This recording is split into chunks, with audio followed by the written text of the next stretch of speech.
Hello বন্ধুরা, পাঁচফোড়ন জানা অজানা গল্পের সবাইকে স্বাগত। আজকে ফেলুদাকে সাথে করে নিয়ে এসেছি নরম রহস্যের রহস্য উদ্ঘাটনে। সত্যজিৎ রায়ের প্রতি শ্রদ্ধা ও কৃতজ্ঞতা জানিয়ে শুরু করছি আজকের গল্প নরম রহস্য এর অন্তিম পর্ব। তরফদাররা গেলেন 10:45। তারপর ঠিক 5 মিনিট বাদেই ফেলুদার একটা ফোন এলো, যেটা যাকে বলে একেবারে অপ্রত্যাশিত। কথা টথা বলে সোফায় বসে সিনাতের সদ্য আনা চায় এক চুমুক দিয়ে ফেলুদা বলল, কাল ডিরেক্টরি খুলে দেখেছি এই নামে শুধু 2টো ফোন আছে। এইসব সামান্য ব্যাপারে আপনার সাসপেন্স তৈরি করার প্রবণতা আমার মোটেই ভালো লাগে না। লেঞ্জটা কার ফোন সেটা হেয়ালি না করে বলবেন। হিঙ্গুয়ানি, যার কথা কাগজে বেরিয়েছে। ইয়েস স্যার, তিওয়ারির পার্টনার। এই ব্যক্তির কি দরকার আপনার সঙ্গে, সেটা ওর ওখানে গেলে বোঝা যাবে। ভদ্রলোক বললেন, কর্নেল দালালের কাছে আমার প্রশংসা শুনেছেন। ও, গত বছরের সেই জালিয়াতির মামলাটা? হ্যাঁ, অ্যাপয়েন্টমেন্ট হয়েছে। সেটা আমার কথা থেকে আপনার বোঝা উচিত ছিল, আপনি মনোযোগ দেননি। আমি কিন্তু বুঝেছিলাম। ফেলুদার অ্যাপয়েন্টমেন্ট হয়েছে আজ বিকেল 5টায়। সেটা লালমোহন বাবুকে বলতে উনি বেশ রেগে গিয়ে বললেন, কানের কাছে অন্যের টেলিফোন করলে আমি অন প্রিন্সিপাল তার কথা শুনি না। কোথায় থাকেন ভদ্রলোক? আলিপুর পার্ক রোড, বনেদিপাড়া। আমরা যাচ্ছি তো আপনার সঙ্গে। সেটা কবে যাননি বলতে পারেন? আনি দিয়ে পদবি শেষ হলে তো সিদ্ধি বোঝায়, তাই না? তা তো বটে। দেখুন না, দুয়ানি, ছয়ানি, কেরানি, কাপানি, হাঁপানি, চাকরানি, মেথানি। রক্ষে করুন, রক্ষে করুন, দুহাত তুলে বললেন জটায়ু। বাপরে, এ হচ্ছে আপনার সজারু মজারু মুড। আমার খুব চেনা। কিছু জিজ্ঞেস করলেই টিটকিরির খোঁচা। যাই হোক, যেটা বলতে চাইছিলাম, ভাবছি আজ দ্বিপ্রহরে আহারটা এখানেই ছাড়ব। খিচুড়ি আইডিয়াটা কেমন লাগে? বেশ ঠান্ডা ঠান্ডা পড়েছে তো। উত্তম প্রস্তাব, বলল ফেলুদা। দুপুরে খাবার পর ফেলুদা 2 ঘন্টা ধরে জটায়ুকে স্ক্রাবেল খেলা শেখালো। ভদ্রলোক কোনোদিনই ক্রসওয়াইড করেনি, তাই ওকে সিদ্ধি নামে ঢঙেই বলি বেশ নাকানি চোবানি খেতে হলো। ফেলুদা শব্দের খেলাতে একেবারে মাস্টার, যেমন হেয়ালির জট ছাড়াতেও মাস্টার, যার অনেক উদাহরণ এর আগে দিয়েছি। আলিপুর পার্ক রোড অবশ্যই হরিপদবাবু চেনা। 5:05 আমাদের গাড়ি 37 নম্বরের গেট দিয়ে ঢুকে পোর্টকোর নিচে এসে থামলো। সামনে ডাইনে গ্যারেজ, তার বাইরে একটা লম্বা সাদা গাড়ি দাঁড়িয়ে আছে। বিদেশি বলে মনে হচ্ছে, লালমোহন বাবুর মন্তব্য করলেন। ফেলুদা সদর দরজা দিয়ে এগিয়ে গিয়ে বললেন, না, ওটার নাম কন্টেসা, এখানেই তৈরি। সদর দরজায় দারোয়ান দাঁড়িয়ে। ফেলুদা তাকে বলল, আমাদের অ্যাপয়েন্টমেন্ট আছে। ইতিমধ্যে বোধহয় গাড়ির শব্দ পেয়ে একটা বেয়ারা এসে হাজির হয়েছে। সে লালমোহন বাবুর দিকে চেয়ে বলল, মিত্তির সাহেব, হাম নেহি, ইনি। ফেলুদার দিকে দেখিয়ে বললেন জটায়ু, আইয়ে আপ লোক। বেয়ারার পেছন পেছন আমরা একটা ড্রয়িং রুমে গিয়ে হাজির হলাম। বেঠিয়ে আমি আর জটায়ু একটা সোফায় বসলাম। ফেলুদা তৎক্ষণাৎ না বসে একটু এদিক ওদিক ঘুরে দেখে একটা বুক সেলের সামনে এসে দাঁড়াল। দেওয়ালে আর টেবিলে শোভা পাচ্ছে এমন খুঁটিনাটির মধ্যে অনেক নেপালি জিনিস রয়েছে। লালমোহন বাবুও দেখেছেন, কারণ বিড়বিড় করে বলতে শুনলাম, দার্জিলিং।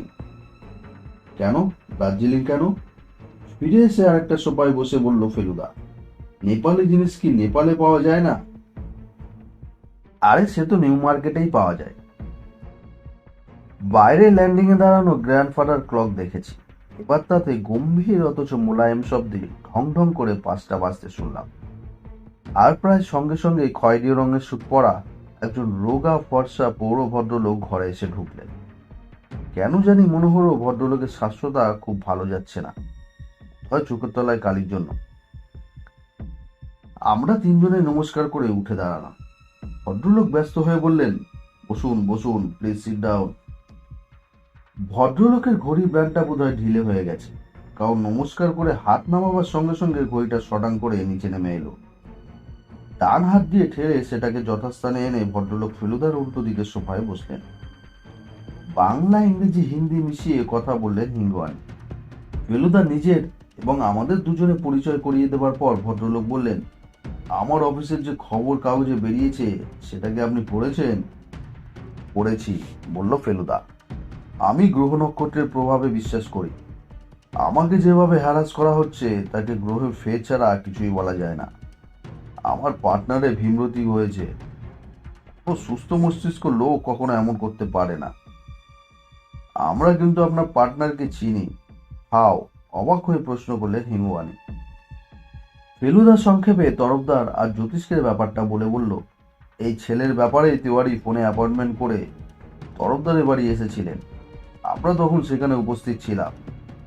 ভদ্রলোক বললেন তার সিন্ধুকের কম্বিনেশনটা ভুলে গেছে। ছেলেটিকে জিজ্ঞেস করতে সে বলে দেয়, আর সেই সঙ্গে এটাও বলে যে সিন্ধুকে আর টাকা পয়সা নেই। সি, আপনি ফোনে বললেন আপনাকে খুব বিব্রত হতে হচ্ছে। তা তো বটে। প্রথমত বছর খানেক থেকেই আমাদের মধ্যে বনিবনা হচ্ছে না, যদিও এতকাল আমরা বন্ধু ছিলাম।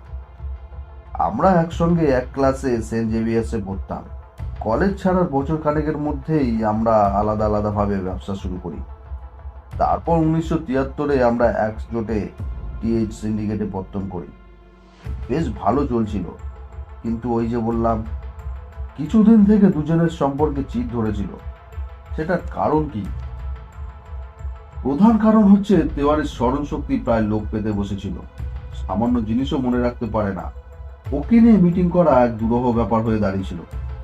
গত বছর একদিন আমি তেওয়ারিকে বলি, ডক্টর শর্মা বলে একজন অত্যন্ত বিচক্ষণ মস্তিষ্ক চিকিৎসক আছেন, তাকে আমি খুব ভালো করে চিনি। আমি চাই তুমি একবার তার কাছে যাও। তাতে তেওয়ারি ভয়ানক অফেন্স নেয়। সেই থেকেই আমাদের সম্পর্কে চিড় ধরে। অথচ আমি হাল না ধরলে সিন্ডিকেট ডুবে যাবে, শুধু এই কথা ভেবেই আমি রয়ে গেছিলাম। না হলে আইনসম্মতভাবে পার্টনারশিপ চুকিয়ে দিয়ে চলে আসতাম। কিন্তু যে ব্যাপারে আমি সবচেয়ে বড় ধাক্কা পেলাম সেটা এই যে তেওয়ারি যে জানতে পারলো ওর সিন্ধুক খালি, ও শটাং আমার কাছে এসে বলল, give me back my money this minute. উনি যে ক্লেম করেন যে এককালে আপনাকে কম্বিনেশনটা বলেছিলেন, সেটা কি সত্যি? সফেদ মিথ্যা। ওটা ছিল ওর পার্সোনাল সিন্ধুক। তার কম্বিনেশন ও 5 জনকে বলবে? ননসেন্স। তাছাড়া ওর ধারণা যে ও যখন ডেন্টিস্টের কাছে যায় তখনই আমি ওর সিন্ধুক খুলে টাকা চুরি করি। অথচ আমার অকথ্য প্রমাণ রয়েছে যে সেই সময় আমি ছিলাম অফিস থেকে অন্তত 4 মাইল দূরে। আমার এক খুড়তুতো ভাইয়ের হার্ট অ্যাটাক হয়েছে খবর পেয়ে আমি 11টার সময় বেলভিট ক্লিনিকে চলে যাই, ফিরি 3:30টায়। তাও মিস্টার তেওয়ারি আপনার পেছনে লেগে আছেন। শুধু পেছনে লেগে আছেন নয় মিস্টার মিত্তর, তিনি আমাকে শাসিয়েছেন যে অবিলম্বে টাকা ফেরত না দিলে তিনি আমার সর্বনাশ করবেন। তেওয়ারির যে স্বার্থ সিদ্ধির জন্য কতদূর যেতে পারে তার বেশ কিছু নমুনা আমি গত বছরে পেয়েছি। কোনটা লাগিয়ে কি করা সম্ভব অসম্ভব সে আর আমি আপনাকে কি বলবো। আপনি বলতে চান তেওয়ারি এতই প্রতিহিংসা পরায়ণ যে গুন্ডা লাগিয়ে আপনাকে খুন করতেও সে পিছপা হবে না? সিন্ধুকে কিছু নেই জানার পর মুহূর্তে সে যেভাবে আমার ঘরে এসে আমার উপর দোষারোপ করে, তাতে আমি পরিষ্কার বুঝি যে তার কাণ্ডজ্ঞান সম্পূর্ণ লোক পেয়েছে। এই অবস্থায় টাকা ফেরত না পেলে আমার উপর চরম প্রতিশোধ নেওয়াটা কিছুই আশ্চর্য নয়। এই চুরির সম্বন্ধে আপনার নিজের কোনো থিওরি আছে? প্রথমত, চুরি যে গেছে সেটা আমি বিশ্বাস করি না। তেওয়ারি হয় সেটা সরিয়েছে, না হয় কিছুতে খরচ করেছে, না হয় কাউকে দিয়েছে। তোমরা বাংলায় যে বলো না, বোম ভোলানাথ, তেওয়ারি হলো সেই ভোলেনাথ। না হলে 22 বছরের পুরনো ব্যক্তিগত সিন্ধুকের কম্বিনেশনকেও ভুলে। বুঝলাম ফেলুদা। এবার তাহলে আসল কথায় আসা যাক। কেন আমি আপনাকে ডেকেছি সেটা জানতে চাইছেন তো? আগে হ্যাঁ। দেখুন মিস্টার মিত্তর, আমি চাই প্রোটেকশন। তেওয়ারি নিজে ভোলানাথ হতে পারে, কিন্তু ভাড়াটে গুন্ডাদের কেউই ভোলানাথ নয়। তারা অত্যন্ত শেয়ানা, ধূর্ত, বেপরোয়া। এই জাতীয় প্রোটেকশনের কাজ তো আপনাদের প্রাইভেট ডিটেকটিভদের মধ্যে পড়ে, তাই না? তা পড়ে, কিন্তু মুশকিল হচ্ছে কি আমি সামনে প্রায় 5 সপ্তাহের জন্য থাকছি না। বলে আপনার কাজ শুরু করতে তো অনেক দেরি হয়ে যাবে, তাতে আপনার চলবে কি? আপনি কোথায় যাচ্ছেন? দক্ষিণ ভারত, প্রথমে মাদ্রাজ, সেখানে 10 দিন, তারপর অন্যত্র। হিঙ্গুয়ানির চোখ জলজল করে উঠল। এক্সেলেন্ট! হাঁটুতে চাপড় মেরে বললেন ভদ্রলোক। আপনাকে একটা কথা এখনো বলাই হয়নি। আমি 2 দিন থেকে আর অফিসে যাচ্ছি না। যা ঘটেছে, তারপর আর কোনো মতেই ওখানে থাকা যায় না। আইনত যা করার তা আমি যথাসময়ে করব, তখন মাথা ঠান্ডা হবে। অথচ রোজগার তো করতেই হবে। মাদ্রাজে একটা কাজের সম্ভাবনা আছে, সে খবর আমি পেয়েছি। আমি এমনিতেই যেতাম, আপনারা গেলে একসঙ্গেই বেরিয়ে পড়ব। আপনি প্লেনে যাচ্ছেন? না, ট্রেনে। এখানেও একজনকে প্রোটেক্ট করার ব্যাপার আছে। তরফদারের ম্যাজিক শোয়ের ওই বালক, তারও জীবন বিপন্ন। অন্তত 3জন ব্যক্তির লোলুপ দৃষ্টি পড়েছে ওর উপর। বুঝতেই তো পারছেন, এমন আশ্চর্য ক্ষমতাকে অসৎ উদ্দেশ্যে কাজে লাগানোর অজস্র উপায় আছে। বেশ তো, বললেন হিঙ্গুয়ান, আপনি এক ঢিলে 2 পাখি মারুন। আপনি তো ওই জাদুকরের জন্য প্রফেশনালি কাজ করছেন। হ্যাঁ, সেটা আমার বেলাতেও করুন, আমিও আপনাকে পারিশ্রমিক দেব।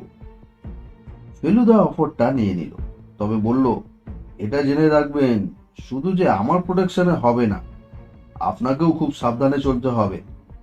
আর সন্দেহজনক কিছু হলেই আমাকে জানাবে। নিশ্চয়ই। আপনি কোথায় থাকবেন? হোটেল করমণ্ডল। আমরা 21-এ পৌঁছাচ্ছি। বেশ, মাদ্রাজেই দেখা হবে। বাড়ি ফেরার পথে আমি বললাম, আচ্ছা ফেলুদা, ড্রয়িং রুমের 2টি দেওয়ালে 2টো বড় বড় রেক্ট্যাঙ্গুলার ছাপ দেখলাম। অনেকদিনের টাঙানো ছবি তুলে ফেললে যেমন হয়। গুড অবজারভেশন, বলল ফেলুদা। বোঝাই যাচ্ছে ও জায়গায় 2টো বাঁধানো ছবি ছিল, সম্ভবত অয়েল পেন্টিং। সেগুলি যে আর নেই, বললেন জটায়ু। সেটার কোনো সিগনিফিকেন্স আছে কি? বোঝাই যাচ্ছে ভদ্রলোক ছবিগুলোকে পাচার করে দিয়েছেন। তার সিগনিফিক্যান্স? 766 রকম সিগনিফিক্যান্ট। সব শোনার সময় আছে কি আপনার? আবার সজারু। আমার মনে হয় ব্যাপারটাকে আপনি বিশেষ গুরুত্ব দিচ্ছেন না। সেটার সময় এখনো আসেনি লালমোহন বাবু। তথ্যটা আমার মস্তিষ্কের কম্পিউটারে মেমোরিতে পুড়ে দিয়েছি। প্রয়োজনে বোতাম টিপলেই ফিরে পাবো। আপনি যে এই হিঙের কচুরি কেসটাও নিলেন, দুদিক সামলাতে পারবেন তো?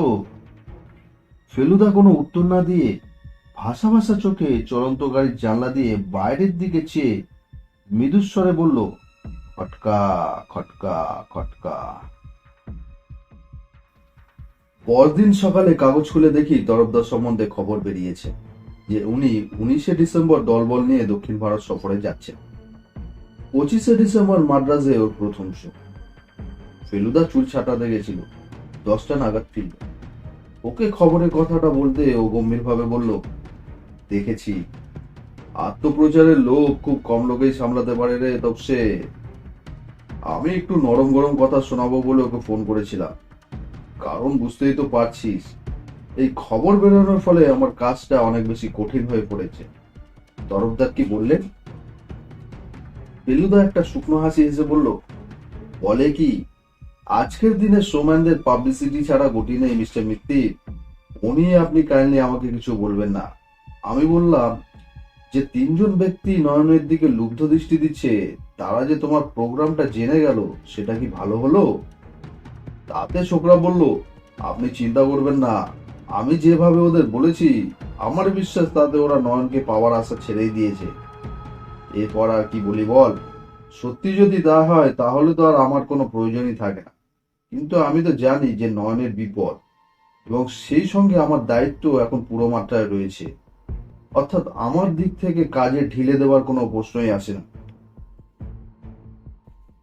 বাইরে গাড়ি থামার শব্দ, আর তারপরে পরপর 2বার কলিং বেল টেপার শব্দে বুঝলাম জটায়ু হাজির। কোন 10:15। ভদ্রলোক সাধারণত 9:30 9টার মধ্যে চলে আসে। কোনো কারণে দেরি হয়েছে। দেখে ভালো লাগলো যে ফেলুদার মুখ থেকে মেজাজ কেচানো ভাবটা চলে গেছে। খবর আছে মশাই, খবর আছে। ঘরে ঢুকতেই চোখ বড় বড় করে বললেন জটা। দাঁড়ান, দেখি আমি কতদূর আন্দাজ করতে পারি, বলল ফেলুদা। আপনি নিউ মার্কেট গেছিলেন, ঠিক? কি করে জানলেন? আপনার কোটের বুক পকেট থেকে আইডিয়াল স্টোরসের ক্যাশ মেমোর ইঞ্চিখানেক বেরিয়ে আছে। তাছাড়া আপনার কোটের বাঁ দিকে সাইড পকেট এমন ভাবে ঝুলে রয়েছে যে বোঝাই যাচ্ছে আপনার প্রিয় টুথপেস্ট ফারহাসানের এক ফ্যামিলি সাইজ টিউবের প্যাকেট রয়েছে ওখানে। বোঝো। নেক্সট, আপনি রেস্টুরেন্টে গিয়ে স্ট্রবেরি আইসক্রিম খেয়েছিলেন, তার দুপোটা আপনার শার্টে পড়েছে। সাবাস। নেক্সট, আপনি একা কখনো রেস্টুরেন্টে যান না, অর্থাৎ একটি পরিচিত ব্যক্তির আবির্ভাব হয়েছিল যার সঙ্গে আপনি যান। জবাব নেই। নেক্সট, আপনি তাকে নিয়ে যাননি, সেই আপনাকে নিয়ে গেছিল। কারণ আপনাকে এতকাল চিনে অন্তত এটুকু জানি যে আপনার এমন কোনো বন্ধু নেই যাকে নিয়ে আপনি রেস্টুরেন্টে আইসক্রিম খাওয়াবেন। আমার মাথা ভো ভো করছে। নেক্সট, এই ব্যক্তির সঙ্গে সম্প্রতি আলাপ হয়েছে আপনার, পুরনো আলাপই বলতে আমরা দুজন ছাড়া আপনার আর কেউ নেই। তরফদার কি? না, তারা তো সময় নেই, সে এখন সফরের তোড়জোড় করছে। চতুর্লোভীর কেউ কি? হটসর নন, কারণ সে ইনভাইট করলে আপনি রিফিউজ করবেন। একটা না ইংরেজি বলাটা আপনার পারদর্শিতার মধ্যে পড়ে না।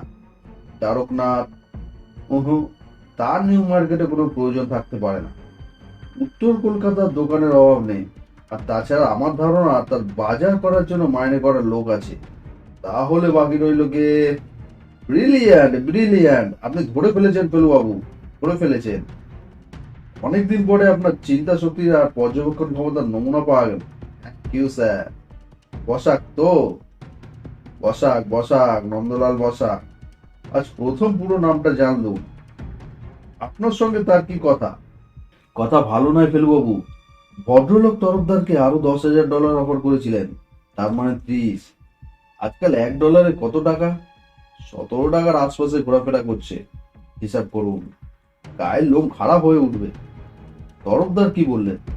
তিনি প্রত্যাখ্যান করেন, তার ফলে পোশাকের মেজাজ খিচড়ে যায়। তরফদারকে কিছু বলেননি, তবে আমাকে বললেন আপনি ওই ভেলকিরামকে বলে দেবেন যে বসাকের সংকল্পে ব্যাগরা দেবে এমন লোক এখনো জন্মায়নি। শেষের কথাগুলো আরো সাংঘাতিক। বললেন পরদিনে মাদ্রাসে তরফদারের শো ওপেন করছে। If my name is Nanda Basak, তাহলে শো থেকে সেই খোকার আইটেম বাদ দিতে হবে। টেল দিস টু ইউর টিকটিকি ফ্রেন্ড। ফেলুদার চেহারার সঙ্গে অনেক বাঙালি পরিচিত, কাজে বসাক যে তাকে চিনে ফেলবে তাতে আশ্চর্যের কিছুই নেই। তবু কেন জানি আমার হাত পা ঠান্ডা হয়ে এলো। বসাকের হদিস তো তবু পাওয়া গেল, বলল ফেলুদা। দেওয়ারে is out of the picture. এখন বাকি তারকনাথ আর হটসন। তারকনাথ কেন, কাওয়াঙ্গি বলুক। তারকনাথ খ্যাপাতে হতে পারে, কিন্তু তার যা বয়স তাতে তিনি একা কিছু করতে পারবেন না। একেই ফেলুদা বলে তেলিপ্যাটি। তারকনাথের কথা ওঠার মিনিট খানেকের মধ্যেই কলিং বেল বাজায়। দরজা খুলে দেখি স্বয়ং টিএলটি। মিস্টার মিত্তিরাজেন, আসুন আসুন, ভেতর থেকে বলল ফেলুদা। আপনিও দেখছি আমায় চিনে ফেলেছেন। তা চিনব না কেন? ঘরে ঢুকে একটা কাউচে বসে বললেন। আর আপনাকে যখন চিনেছি তখন আপনার এই ল্যাংবোর্ডটিকেও চিনেছি। আপনি তো জটায়ু। হ্যাঁ, একবার ভেবেছিলাম আপনাকেও আমার আজব ঘরে এনে রাখবো, কারণ গ্যাজাখুরি গপ খুলে খাই তো আপনি এরকম এরকম দ্বিতীয় অন্ডারুসের হাহাকার। ভদ্রলোকের এই ঘর কাঁপানো হাসির সঙ্গে আবার নতুন করে পরিচয় হলো। তাহলে আপনার সঙ্গে ম্যাড্রাসে দেখা হচ্ছে? ফেলুদার দিকে ফিরে জিজ্ঞেস করলেন তারকনাথ ঠাকুর। আপনিও যাওয়া স্থির করে ফেলেছেন? শুধু আমি কেন, আমার উগান্ডার অপকাণ্ডটিও যাবে। কেমন, ভালো হয়েছে জটায়ু? আপনি ট্রেনে যাচ্ছেন? ফেলুদা জিজ্ঞেস করলো। তাছাড়া তো উপায় নেই, প্লেনের সিটে তো গাওয়াঙ্গি বুঝতেই পারবে না। আরেক দফা হো হো করে এসে ভদ্রলোক উঠে পড়ে বললেন, আপনাকে একটা কথা বলে রাখি মিস্টার মিত্তি, এমন অনেক সিচুয়েশন আছে যেখানে শারীরিক শক্তির কাছে মানসিক শক্তি দাঁড়াতেই পারে না। গাওয়াঙ্গির চেয়ে আপনার বুদ্ধি যে অনেক গুণে বেশি তাতে সন্দেহ নেই, কিন্তু আপনার ব্যায়ামের অভ্যাস থাকলেও গাওয়াঙ্গির যে শারীরিক বল তার শতাংশের একাংশও আপনার নেই। Good bye. ভদ্রলোক যেমন হঠাৎ এসেছিলেন তেমনি হঠাৎ করে চলে গেলেন। আমি মনে মনে বললাম, এই গাওয়াঙ্গি বস্তুটিকে একবার চাক্ষুষ দেখতেই হবে। স্টেশন থেকে হোটেলে আসবার পথে মাদ্রাজের চেহারা দেখে জটায়ু বললেন, মশাই, এই শহরের নাম কলকাতা, বোম্বে, দিল্লির সঙ্গে একসঙ্গে উচ্চারণ করা হয় কেন? তার কোনো কারণ খুঁজে পাচ্ছি না। পশ্চিমবাংলার যে কোনো মফস্বল টাউন এর চেয়ে অনেক বেশি গমগমে।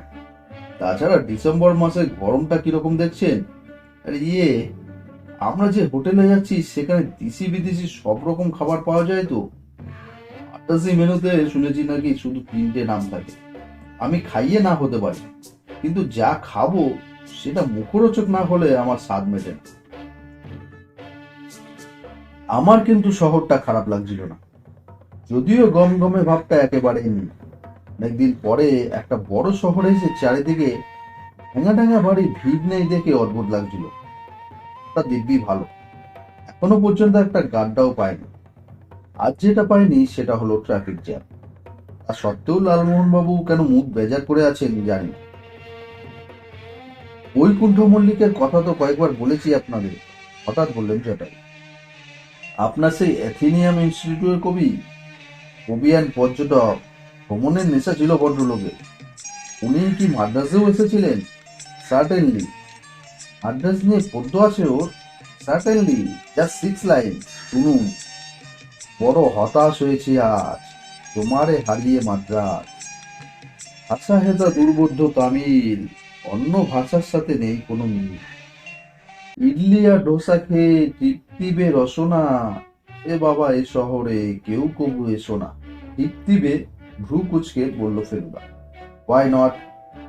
মল্লিকের ওপর মাইকেলের দস্তুর মতো প্রভাব ছিল। তৃপ্তিবে হলো নাম ধাতু। আপনি গোয়েন্দা তাই হয়তো জানেন না, আমরা সাহিত্যিকরা জানি। বলছি না, হাইলি ট্যালেন্টেড। পুরা দেশ বলে কলকে পেলেন না। আমি দেখেছি বৈকুণ্ঠ মল্লিকের কথা বলতে গেলে জটায়ু ভীষণ উত্তেজিত হয়ে পড়ে, আর এতটুকু সমালোচনা করলেই তেলে বেগুনে জ্বলে ওঠে। আমি আর ফেলুদা তাই চুপ মেরে গেলাম। এই ফাঁকে বলে রাখি যে ট্রেনে কোনো গন্ডগোল হয়নি। তরফদার, শঙ্করবাবু আর নয়ন এসি ফার্স্ট ক্লাসে আমাদের এক বগিতেই ছিলেন। দলের বাদবাকি সব ছিল সেকেন্ড ক্লাসে। যে 3জনকে নিয়ে চিন্তা, হডসন, তারকনাথ আর বসা, তারা কেউ এ ট্রেনে এসে থাকলেও আমাদের সঙ্গে দেখা হয়নি। মাদ্রাস সেন্ট্রাল নেমেও এদের কাউকে দেখি। হিঙ্গুয়ানি আর যাত্রী প্লেনে আসছেন আর আমাদের হোটেলেই থাকবেন। করমণ্ডলের ঝলমলে লবিতে ঢুকে লালমোহন বাবু মুখে প্রথমে হাসি দেখালেন। এদিক ওদিক দেখে বললেন, না, অনবদ্য মশাই, অনবদ্য। ইডলি ডোসার দেশে এই জিনিস ভাবাই যায় না। ট্রেনেই আলোচনা করে ঠিক করেছে যে আমরা প্রথমে 3টে দিন একটু ঘুরে দেখি। সঙ্গে অবশ্য নয়ন আর তরফদারও থাকবে। ফেলুদা বলেছে, আমরা এলিফ্যান্টটা দেখেছি, এলোরা দেখেছি, ঈশ্বর মন্দির দেখেছি। মাদ্রাসে এসে মহাবলীপুরম দেখলে ভারতের অন্যতম শ্রেষ্ঠ ভাস্কর্যের নমুনাটা দেখা হয়ে যাবে। হচ্ছে, তুই গাইড বুকটা একটু চোখ বুলে নিস, কতগুলো তথ্য জানা থাকলে দেখতে আরো ভালো লাগবে। রাত্রি 9টার মধ্যে ডাইনিং রুমে গিয়ে মোগলাই খানা খেয়ে ঠান্ডা ঘরে দিব্যি আরামে ঘুম দিলাম। পরদিন সকাল উঠে ফেলুদা বলল, একবার তরফদারের পোস্টটা নেওয়া দরকার। আমরা দুজন আমাদের 4তলা 433 নম্বর ঘর থেকে 3তলা 382 নম্বর ঘরের সামনে গিয়ে দরজায় বেল টিপলাম। দরজা খুলে দিলেন তরফদার নিজেই। ঘরে ঢুকে দেখি শঙ্করবাবুও রয়েছেন, আর একটি ভদ্রলোক যাকে দেখলেই মাদ্রাজি বলে বোঝা যায়, কিন্তু নয়নকে দেখতে পাচ্ছি না কেন। গুড মর্নিং মিস্টার মিত্তির, একগাল হেসে বললেন তরফদার। ইনি মিস্টার রেড্ডি, এর রোহিণী থিয়েটারে আমার শো। বলছেন প্রচুর এনকোয়ারি আছে, এর ধারণা দুর্দান্ত সেল হবে। নয়ন কই? তরফদারের কথাগুলো যেন অগ্রাহ্য করে জিজ্ঞেস করলো ফেলুদা। এখানকার সবচেয়ে নামী কাগজ হিন্দুর একজন রিপোর্টার নয়নকে ইন্টারভিউ করছে, বললেন তরফদার। এর ফলে আমাদের দারুণ পাবলিসিটি হবে। কিন্তু কোথায় হচ্ছে সেই ইন্টারভিউ? হোটেলের ম্যানেজার নিজের একতলার কনফারেন্স রুমের ব্যবস্থা করে দিয়েছেন। কেউ বলা আছে যে বাইরের কাউকে যেন ঢুকতে না দেওয়া হয়। তাছাড়া তরফদারের কথা শেষ হওয়ার আগেই ফেলুদা এক লাফে ঘর থেকে বেরিয়ে দৌড় দিল হোটেলের করিডোর দিয়ে। আমি পেছনে। লিফট না নিয়ে সিঁড়ি দিয়ে ঊর্ধ্বশ্বাসে নামলাম আমরা। ফেলুদার সামনে দাঁতে দাঁত চেপে হিন্দি, ইংরেজি ও বাংলায় তরফদারের উদ্দেশ্যে গালি দিয়ে চলেছে। নিচে পৌঁছে একজন বেয়ারাকে সামনে পেয়ে ফেলুদা জিজ্ঞেস করলো, where is the conference room? বেয়ারা দেখিয়ে দিল। আমরা হুড়মুড়িয়ে গিয়ে ঘরে ঢুকলাম। বেশ বড় ঘর, তার মাঝখানে লম্বা টেবিলের দুপাশে আর দু মাথায় সারি সারি চেয়ার। একটা চেয়ারে নয়ন বসে আছে, আর তার পাশের চেয়ারে একজন দাড়িওয়ালা লোক নোট বই খুলে ডট পেন হাতে নিয়ে নয়নের সঙ্গে কথা বলছে। ফেলুদা 3 সেকেন্ড চুপ করে দাঁড়িয়ে দৃশ্যটা দেখলো। তারপর ঝড়ের বেগে এগিয়ে গিয়ে একটানে রিপোর্টারের গাল থেকে দাঁড়িয়ে আর একটানে ঠোঁটের উপর থেকে সেই গোঁফ খুলে ফেললো। অবাক হয়ে দেখলাম ছদ্মবেশের তলা থেকে বেরিয়ে পড়েছে হেনরি হডসন। Good morning. উঠে দাঁড়িয়ে নির্লজ্জ হাসি হেসে বললেন হডসন। ফেলুদা নয়নের দিকে ফিরল। উনি কি জিজ্ঞেস করছিলেন তোমাকে? ঘোড়ার কথা।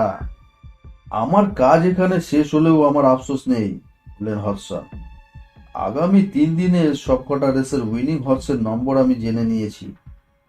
আমি এখন বেশ কয়েক বছরের জন্য নিশ্চিন্ত। Good day sir.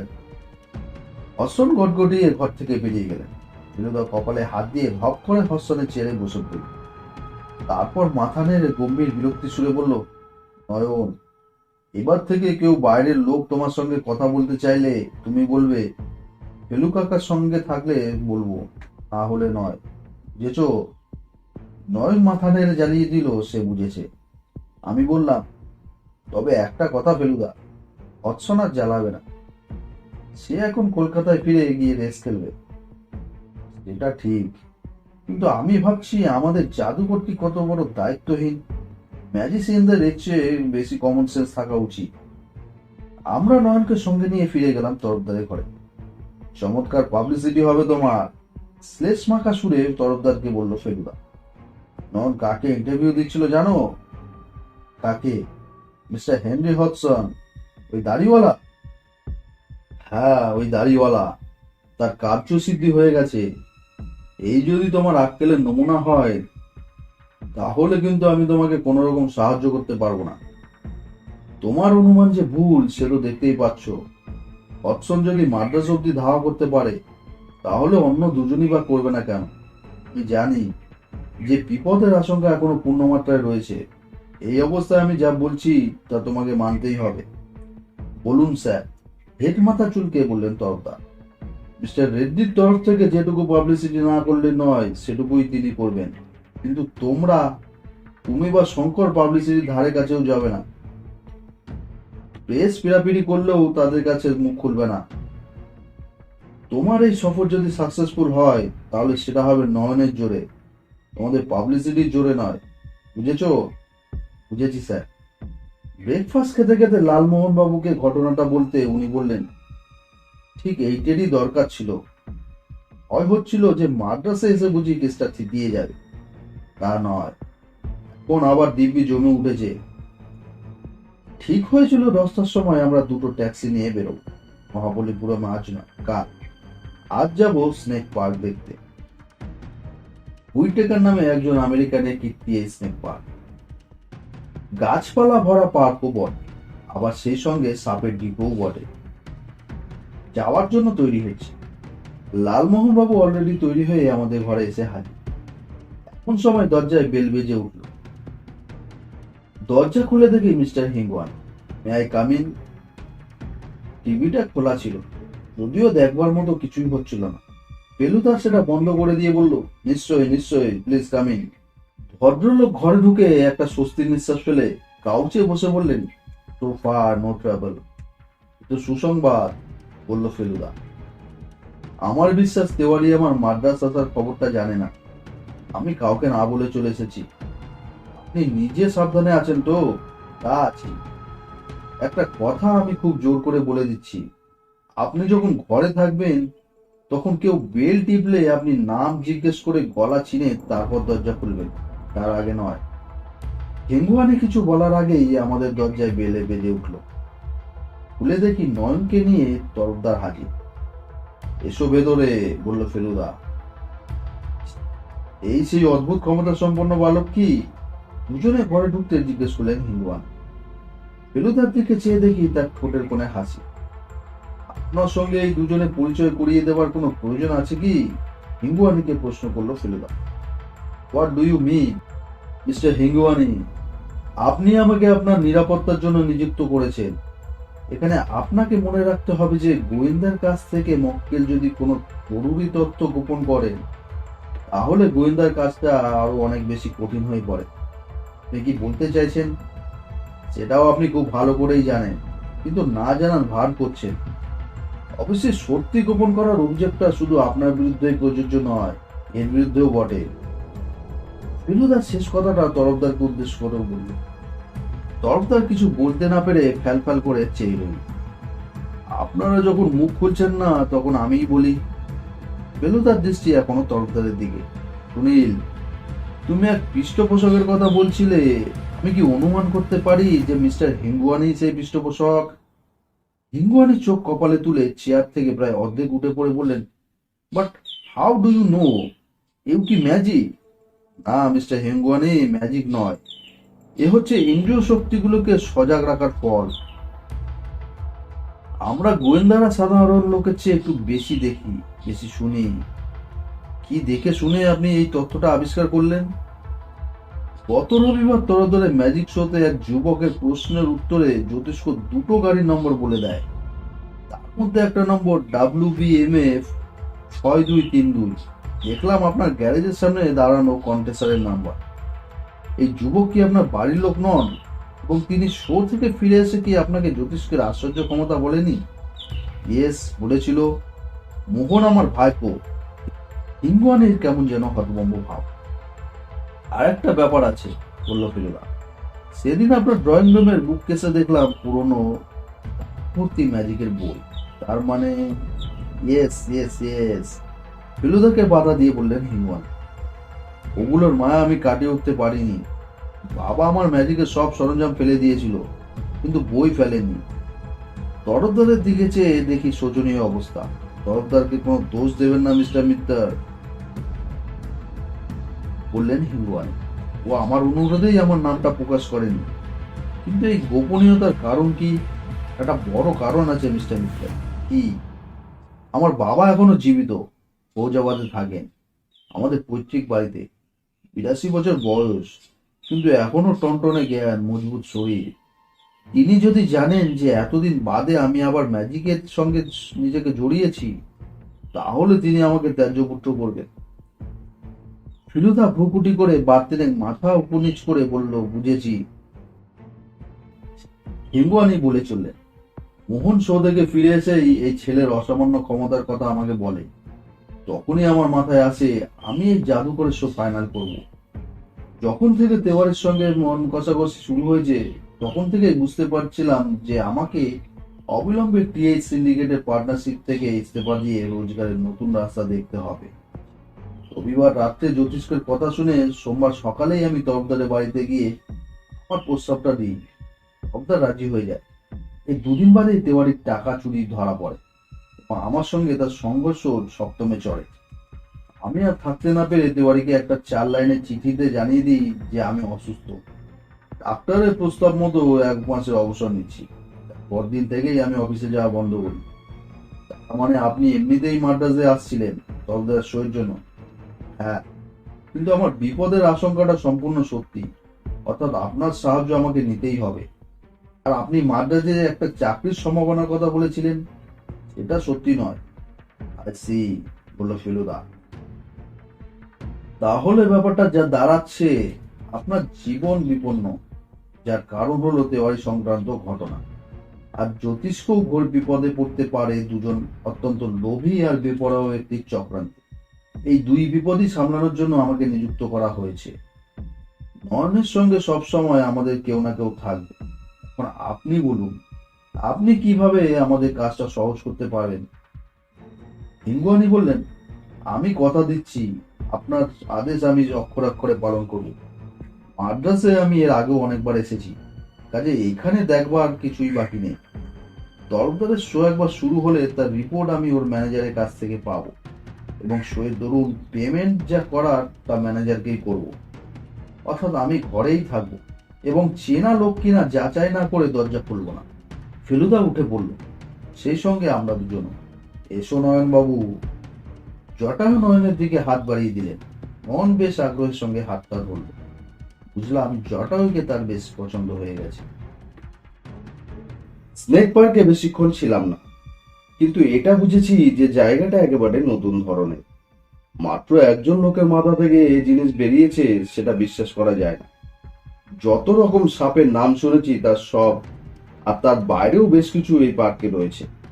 তাছাড়া সাপ দেখা ছাড়াও পার্কে ঘুরে বেড়ানোর আনন্দও এখানে পাওয়া যায়। প্রথম দিনের এই আউটিং এ কোন উল্লেখযোগ্য বা চাঞ্চল্যকর ঘটনা ঘটেনি। যদিও হডসনের ছদ্মবেশের কথা জানার জন্যই বোধহয় দাড়িওয়ালা লোক দেখলেই যেটা ওই বসা করে সন্দেহ করে নয়নকে একটু কাছে টেনে নিচ্ছিলেন। সাপ দেখে এদিক ওদিক ঘুরে হঠাৎ দেখলাম রেলিং দিয়ে ঘেরা একটা বড় জলা জায়গায় গোটা পাঁচেক কুমির রোদ পোয়াচ্ছে। দেখে মনে হলো তারা সবকটাই ঘুমোচ্ছে। রেলিং এর ফাঁক দিয়ে এর দৃশ্য দেখছি।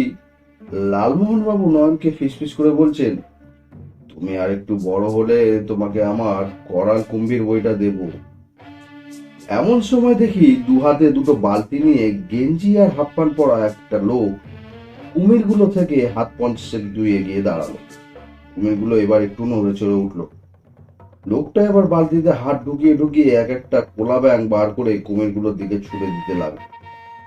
আশ্চর্য এই যে প্রত্যেকটা ব্যাঙই কোনো না কোনো কুমিরের হা করা মুখের ভেতরে গিয়ে পড়ল। কুমিরকে ব্যাঙ চিবিয়ে খেতে আর কোনোদিন দেখিও নি, আর দেখবো বলে ভাবিও নি। গোলমেলে ঘটনা যা ঘটে সেটা দ্বিতীয় দিনে, আর সেই কথা ভাবলেই মনে বিস্ময়, আতঙ্ক, অবিশ্বাস সব একসঙ্গে জেগে ওঠে। গাইড বুক পড়ে জেনেছিলাম মহাবলীপুরম মাদ্রাজ থেকে প্রায় 80 কিলোমিটার দূরে। তা নাকি ভালো, যেতে 2 ঘন্টার বেশি সময় লাগা উচিত না। কালকের মতোই দুটো ট্যাক্সি ব্যবস্থা করেছিল শঙ্করবাবু। এবার নয়ন তরফদারের সঙ্গে না গিয়ে আমাদের সঙ্গে আসতে চাইল। কারণ আর কিছুই না, জটায়ুর সঙ্গে ওর বেশ জমে গেছে। ভদ্রলোক নয়নকে তার লেটেস্ট বই আটলান্টিক আতঙ্কর গল্প সহজ করে বলে শোনাচ্ছেন। একেবারে তো শেষ হবার নয়, তাই খেপে খেপে শোনাচ্ছে। গাড়িতেই তাই ফেলুদা আর জটায়ুর মাঝখানে বসলো নয়ন, আমি সামনে। যেতে যেতে বেশ বুঝতে পারছি আমরা ক্রমে সমুদ্রের দিকে এগোচ্ছি। মাদ্রাজ শহর সমুদ্রের ধারে হলেও আমরা এখনো অব্দি সমুদ্র দেখিনি। তবে সন্ধ্যাবেলায় সমুদ্রের দিক থেকে আসা হাওয়া উপভোগ করেছি। 1.25 ঘন্টার মাথায় সামনের দৃশ্যটা হঠাৎ যেন ফাঁকা হয়ে গেল। ওই যে দূরে গাঢ় নীল জল, সামনে বালির উপর ছড়িয়ে উঁচিয়ে আছে সব কি যেন। আরো খানিকটা এগিয়ে গিয়ে বুঝলাম সেগুলো মন্দির, মূর্তি আর বিশাল বিশাল পাথরের গায়ে খোদাই করা নানা রকম দৃশ্য। আমাদের গাড়ি যেখানে এসে থামলো তার ঠিক সামনে দাঁড়িয়ে একটা ভ্যান, আর তারপরেই একটা প্রকাণ্ড লাক্সারি কোচ। কোচে এক একে উঠেছে এক বিরাট টুরিস্ট দল। তাদের দেখে কেন জানি বোঝা যায় তারা আমেরিকা। কত রকম পোশাক, কত রকম টুপি, চোখে কত রকম ধোয়াটে চশমা, কাঁধে কত রকম ঝোলা। ফেলুদা আগে এখানে না এলেও কোথায় কি আছে ও সব জানে। ও আগেই বলে রেখেছিল অনেক দূরে ছড়িয়ে অনেক কিছু দেখার জিনিস আছে, তবে নয়নকে নিয়ে তো আর অত ঘোরা যাবে না। তুই অন্তত 4টে জিনিস অবশ্যই দেখি: শোর টেম্পল, গঙ্গা অবতরণ, মহিষ মণ্ডপ গুহা আর পঞ্চপাণ্ডব গুহা। জটায়ু যদি দেখতে চান তো দেখবেন, না হলে নয়নকে সামলাবে। তরফদার আর শঙ্কর কি করবে জানি না। কথাবার্তা শুনে তো মনে হয় না ওদের মধ্যে শিল্পপ্রীতি বলে কোনো বস্তু আছে। আমরা গাড়ি থেকে নেমে সামনে এগোনোর প্রায় সঙ্গে সঙ্গেই লালমোহন বাবু একটা জটায়ু মার্কা প্রশ্ন করলেন, এ তো বল্লভদের কীর্তি, তাই না মশাই? ফেলুদা তার গলাটা একটা মাঝখাই টেনে এনে বলল, পল্লব মিস্টার গাঙ্গুলি, পল্লব, নট বল্লভ। কোন সেঞ্চুরি সেটা খোকাকে জিজ্ঞেস করুন, বলে দেবে। লালমোহন বাবু অবশ্যই সেটা আর করলেন না, খালি মৃদুস্বরে একবার সজারু বলে চুপ করে গেলেন। আমি জানি মহাবলীপুরম 7ম শতাব্দীতে তৈরি। প্রথমে শোর টেম্পল বা সমুদ্রের ধারের মন্দিরটা দেখা হল। মন্দিরের পেছনে পাঁচিলের গায়ে ঢেউ এসে ঝাপটা মারছে। স্পট সিলেক্ট করতে জানতো মশাই। ঢেউয়ের শব্দের উপর গলা তুলে মন্তব্য করলেন জটায়ু। ডান পাশে দূরে একটা হাতি আর একটা ষাঁড়ের মূর্তি, পাশে কয়েকটা ছোট ছোট মন্দিরের মতো জিনিস রয়েছে। ফেলুদা বলল, সেগুলো পাণ্ডবদের রথ। যেটা দেখতে কতকটা বাংলার গায়ের কুড়ে ঘরের মতো, সেটা দ্রৌপদীর রথ। মাথা ঘুরে গেল গঙ্গাবতরণ দেখে। এটাকে অবশ্যই অর্জুনের তপস্যাও বলা হয়। বাইরে রয়েছে ব্যাপারটা। আর বোঝাই যায় একটা বিরাট পাথরের স্ল্যাব দেখে শিল্পীদের এই দৃশ্য খোদাই করার আইডিয়া মাথায় আছে। দুটো বিরাট হাতি আর তার চতুর্দিকে অজস্র মানুষের ভিড়। লালমোহন বাবু নয়নকে নিয়ে এখনো আমাদের পাশেই ছিলেন। দৃশ্যটার দিকে চোখ রেখে বললেন, এ তো ছিনি হাতুড়ির কাজ, তাই না? হ্যাঁ, গম্ভীর গলায় বলল ফেলুদা। তবে ভেবে দেখুন, হাজার হাজার প্রাচীন ভাস্কর্যের নমুনা রয়েছে আমাদের সারা দেশ জুড়ে। 10-12 শতাব্দী ধরে সেগুলো তৈরি হয়েছে, অথচ পুঙ্খানুপুঙ্খানুরূপে দেখলেও তার সামান্যতম অংশেও একটিও হাতুড়ির বেয়ারা আঘাত বা ছেনির বেয়ারা অ্যাঙ্গেলের চিহ্ন পাবেন না। এ তো মাটির নয় যে আঙ্গুলের চাপে এদিক ওদিকে করে ত্রুটি সংশোধন করা যাবে। পাথরের ত্রুটি শোধরানোর কোনো উপায় নেই। এই যুগে সেই পারফরমেন্সের সহস্রাংশ আর অবশিষ্ট নেই। তাই গেল কে জানে। তরফদার আর শঙ্করবাবু এগিয়ে গিয়েছিলেন। ফেলুদা বলল, যা, তোরা পঞ্চপাণ্ডব আর মহিষমণ্ডপ গুহাগুলো দেখে আয়। আমি এটা একটু খুঁটিয়ে দেখছি, তাই সময় লাগবে। ফেলুদার কাছ থেকে গাইড বুকটা চেয়ে প্ল্যান দেখে বুঝে নিলাম গুহা দুটো দেখতে কোন দিকে যেতে হবে। লালমোহন বাবুকে মুখে বলে বুঝিয়ে দিলাম। তবে তিনি এখন মহাবলীপুরম ছেড়ে আটলান্টিকে চলে গেছেন, তাই আমার কথা কানে গেল কিনা কে জানে। না গেলেও আমি এগোনোর আগেই তিনি গল্প শুরু করে নয়নকে নিয়ে এগিয়ে গেলেন। কিছু দূর গিয়ে ডাইনে ঘুরে দেখি একটা কাঁচা রাস্তা পাহাড়ের গা দিয়ে উপরে উঠে গেছে। প্ল্যান বলছে এটা দিয়েই যেতে হবে। ঢেউয়ের আওয়াজ এখানে কম, তার চেয়ে বেশি জোরে শুনতে পাচ্ছি লালমোহন বাবুর গলা। মনে হচ্ছে গল্পের ক্লাইম্যাক্সে পৌঁছেছে। একটু এগিয়ে গিয়ে দেখি পঞ্চপাণ্ডব গুহায় পৌঁছে গেছি। অন্তত বাইরের সাইনবোর্ড তাই বলছে। আমি ঢোকার আগে জটায়ু নয়নকে নিয়ে গুহার থেকে বেরিয়ে রাস্তা দিয়ে আরো উপরে উঠে গেলেন। বুঝলাম আশ্চর্য সব শিল্পের নমুনা লালমোহন বাবুর কাছে মাঠে মারা গেছে। ফেলুদার আদেশ, তাই পঞ্চপাণ্ডব গুহায় খানিকটা সময় দিলাম। একটা ঘাড় ফেরানো গরু আর তার পাশে দাঁড়ানো বাছুরের দৃশ্য দেখে মনে হলো যে ঠিক এই দৃশ্য আজও বাংলার যে কোনো গ্রামে দেখা যায়। শুধু গরু বাছুর কেন, মহাবলীপুরমের হাতি, হরিণ, বাদর, ষাঁড় ইত্যাদি দেখে বুঝতে পারি 1300 বছরেও এদের চেহারার কোনো পরিবর্তন হয়নি। অথচ পোশাক বদলের জন্য সে যুগে মানুষকে আজ আর চেনার কোনো উপায় নেই। গুহা থেকে বেরিয়ে কয়েকটা পরিবর্তন লক্ষ্য করলাম, যেগুলো কানে আর চোখে ধরা পড়ল। এক, সূর্য ঢেকে গেছে ছাই রঙের মেঘে। ঘুরঘুরানি যে মেঘের ডাক তাতে কোনো সন্দেহ নেই। রোদের তেজটা চলে গিয়ে এখন সমুদ্রের হাওয়া আরো বেশ টের পাওয়া যাচ্ছে। সবচেয়ে বেশি তফাৎ ধরা পড়লো কানে। সমুদ্রের দীর্ঘশ্বাস ছাড়া চারিদিকে কোনো শব্দ নেই। আমি গুহাতে 5 মিনিটে বেশি থাকিনি। সামনে মহিষমর্দিনী গুহা, তার ভেতর থেকে লালমোহন বাবুর গলা পাওয়া উচিত, কারণ গল্পের বেশ চমকি অংশে তিনি গুহায় পৌঁছেছিলেন। অবশ্যই তিনি গুহাতে না ঢুকে এগিয়ে গিয়ে থাকতে পারেন, কিন্তু কেন? ওদিকে তো আর কিছুই দেখার নেই। কোথায় গেলেন ভদ্রলোক নয়নকে নিয়ে? কেমন জানি একটা সংশয়ের ভাব আমাকে চেপে ধরল। আমি দেখলাম মহিষমর্দিনী গুহার দিকে আমি দৌড়াতে শুরু করেছি। গুহার পাশে পৌঁছাতেই একটা শব্দ আমার আতঙ্ক সপ্তমে চড়িয়ে দিল। হা হা হা হা হা। টিএনটির হাসি। ঊর্ধ্বশ্বাসের সামনে ছুটে গিয়ে মোড় ঘুরে একটা সাংঘাতিক দৃশ্য দেখে আমার নিঃশ্বাস মুহূর্তের মধ্যে বন্ধ হয়ে গেল। দেখলাম একটা লাল সাদা দূরে কাটা জামা আর একটা কালো প্যান্ট পরা এক অতিকায় কৃষ্ণকায় প্রাণী, যাকে দানব বললে খুব ভুল হয় না। এক বগলে জটায়ু আর অন্য বগলে নয়নকে নিয়ে দ্রুত পা ফেলে ক্রমে দূরে সরে যাচ্ছে। ভয়াবহ দৃশ্য, কিন্তু তখন আমার মাথায় খুন চেপে গেছে, আর তার ফলে শরীরের এনার্জি আর মনের সাহস এসে গেছে। আমি ফেলুদা বলে একটা চিৎকার দিয়ে করে ছুটে গেলাম দানবটার দিকে। আমার উদ্দেশ্য পিছনে পা থেকে ঝাঁপিয়ে পড়ে একটা পায়ে জাপটে ধরে তার হাতা বন্ধ করা, কিন্তু যা ভেবেছিলাম সেটা করেও কোনো ফল হলো না। পা জড়িয়ে ধরতেই প্রথমে দানবটা একটা বিরাট চিৎকার দিল। বুঝলাম যেখানে বাচ্চা কামড়েছিল ঠিক সেখানেই আমি চাপ দিয়েছি। তার পর মুহূর্তে দেখলাম সেই জখম পায়ের ঝাঁকানিতে আমি মাটি থেকে শূন্যে উঠে গেছি।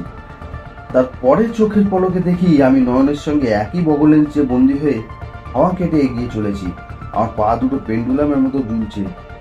দৈত্যটার মাংসপেশির চাপে আমার নিঃশ্বাস প্রায় বন্ধ হয়ে এলেও আমি শুনতে পাচ্ছি অন্য বগলের তলা থেকে লালমোহন বাবুর মাগো মাগো আর্তনাদ আর হাসি।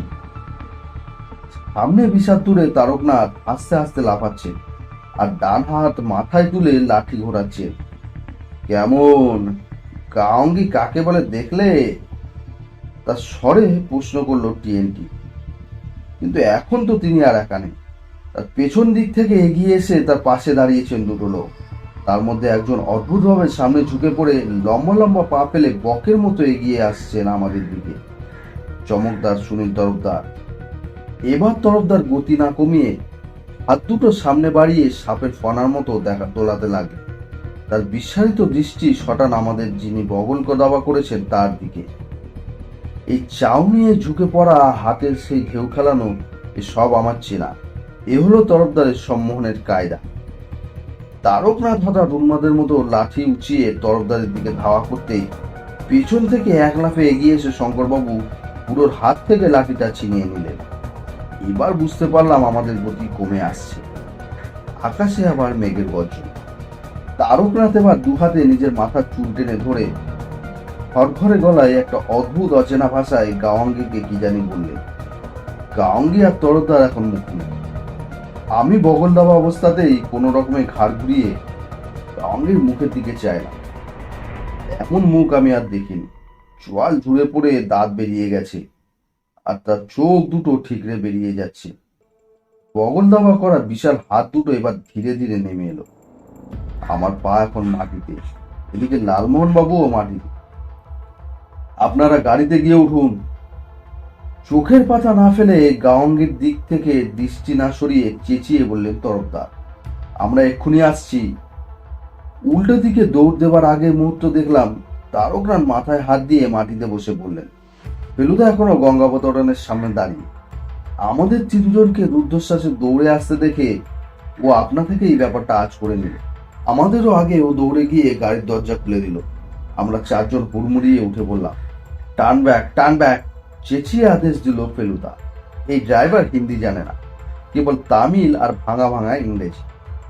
গাড়ি উল্টোমুখো হতেই ফেলুদা আবার বলল, নাও ব্যাক টু মাদ্রাস ফাস্ট। গাড়ি বিদ্যুৎ বেগে রওনা দেবার পর শুধু একজনই কথা বলল, সে হলো নয়ন। দৈত্যটার 42টা দাঁত। বেশ জমিয়ে লাঞ্চ খাওয়া হচ্ছে করমণ্ডলের মোগলাই ডাইনিং রুম মাইসোরে। অবিশ্বাস্য ব্যাপার হলো আজকের খানার পুরো ভার নিয়েছেন লালমোহন বাবু। আসলে তরফদার যে সম্মোহনের জোরে ওর প্রাণ বাঁচিয়েছিল তাতে ওর ভাষায় উনি সবিশেষ কৃতজ্ঞ।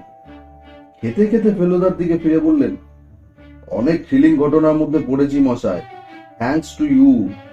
কিন্তু আজকেরটা একেবারে 5 স্টার অভিজ্ঞতা। দানবের বগলবন্দি হওয়াটা কিভাবে ঘটলো সেটা ফেলুদা আগেই জিজ্ঞেস করেছিল, আর লালমোহন বাবু সেটা বলেছিলেন। তার ভাষাতেই ঘটনার বর্ণনা এখানে দিচ্ছি।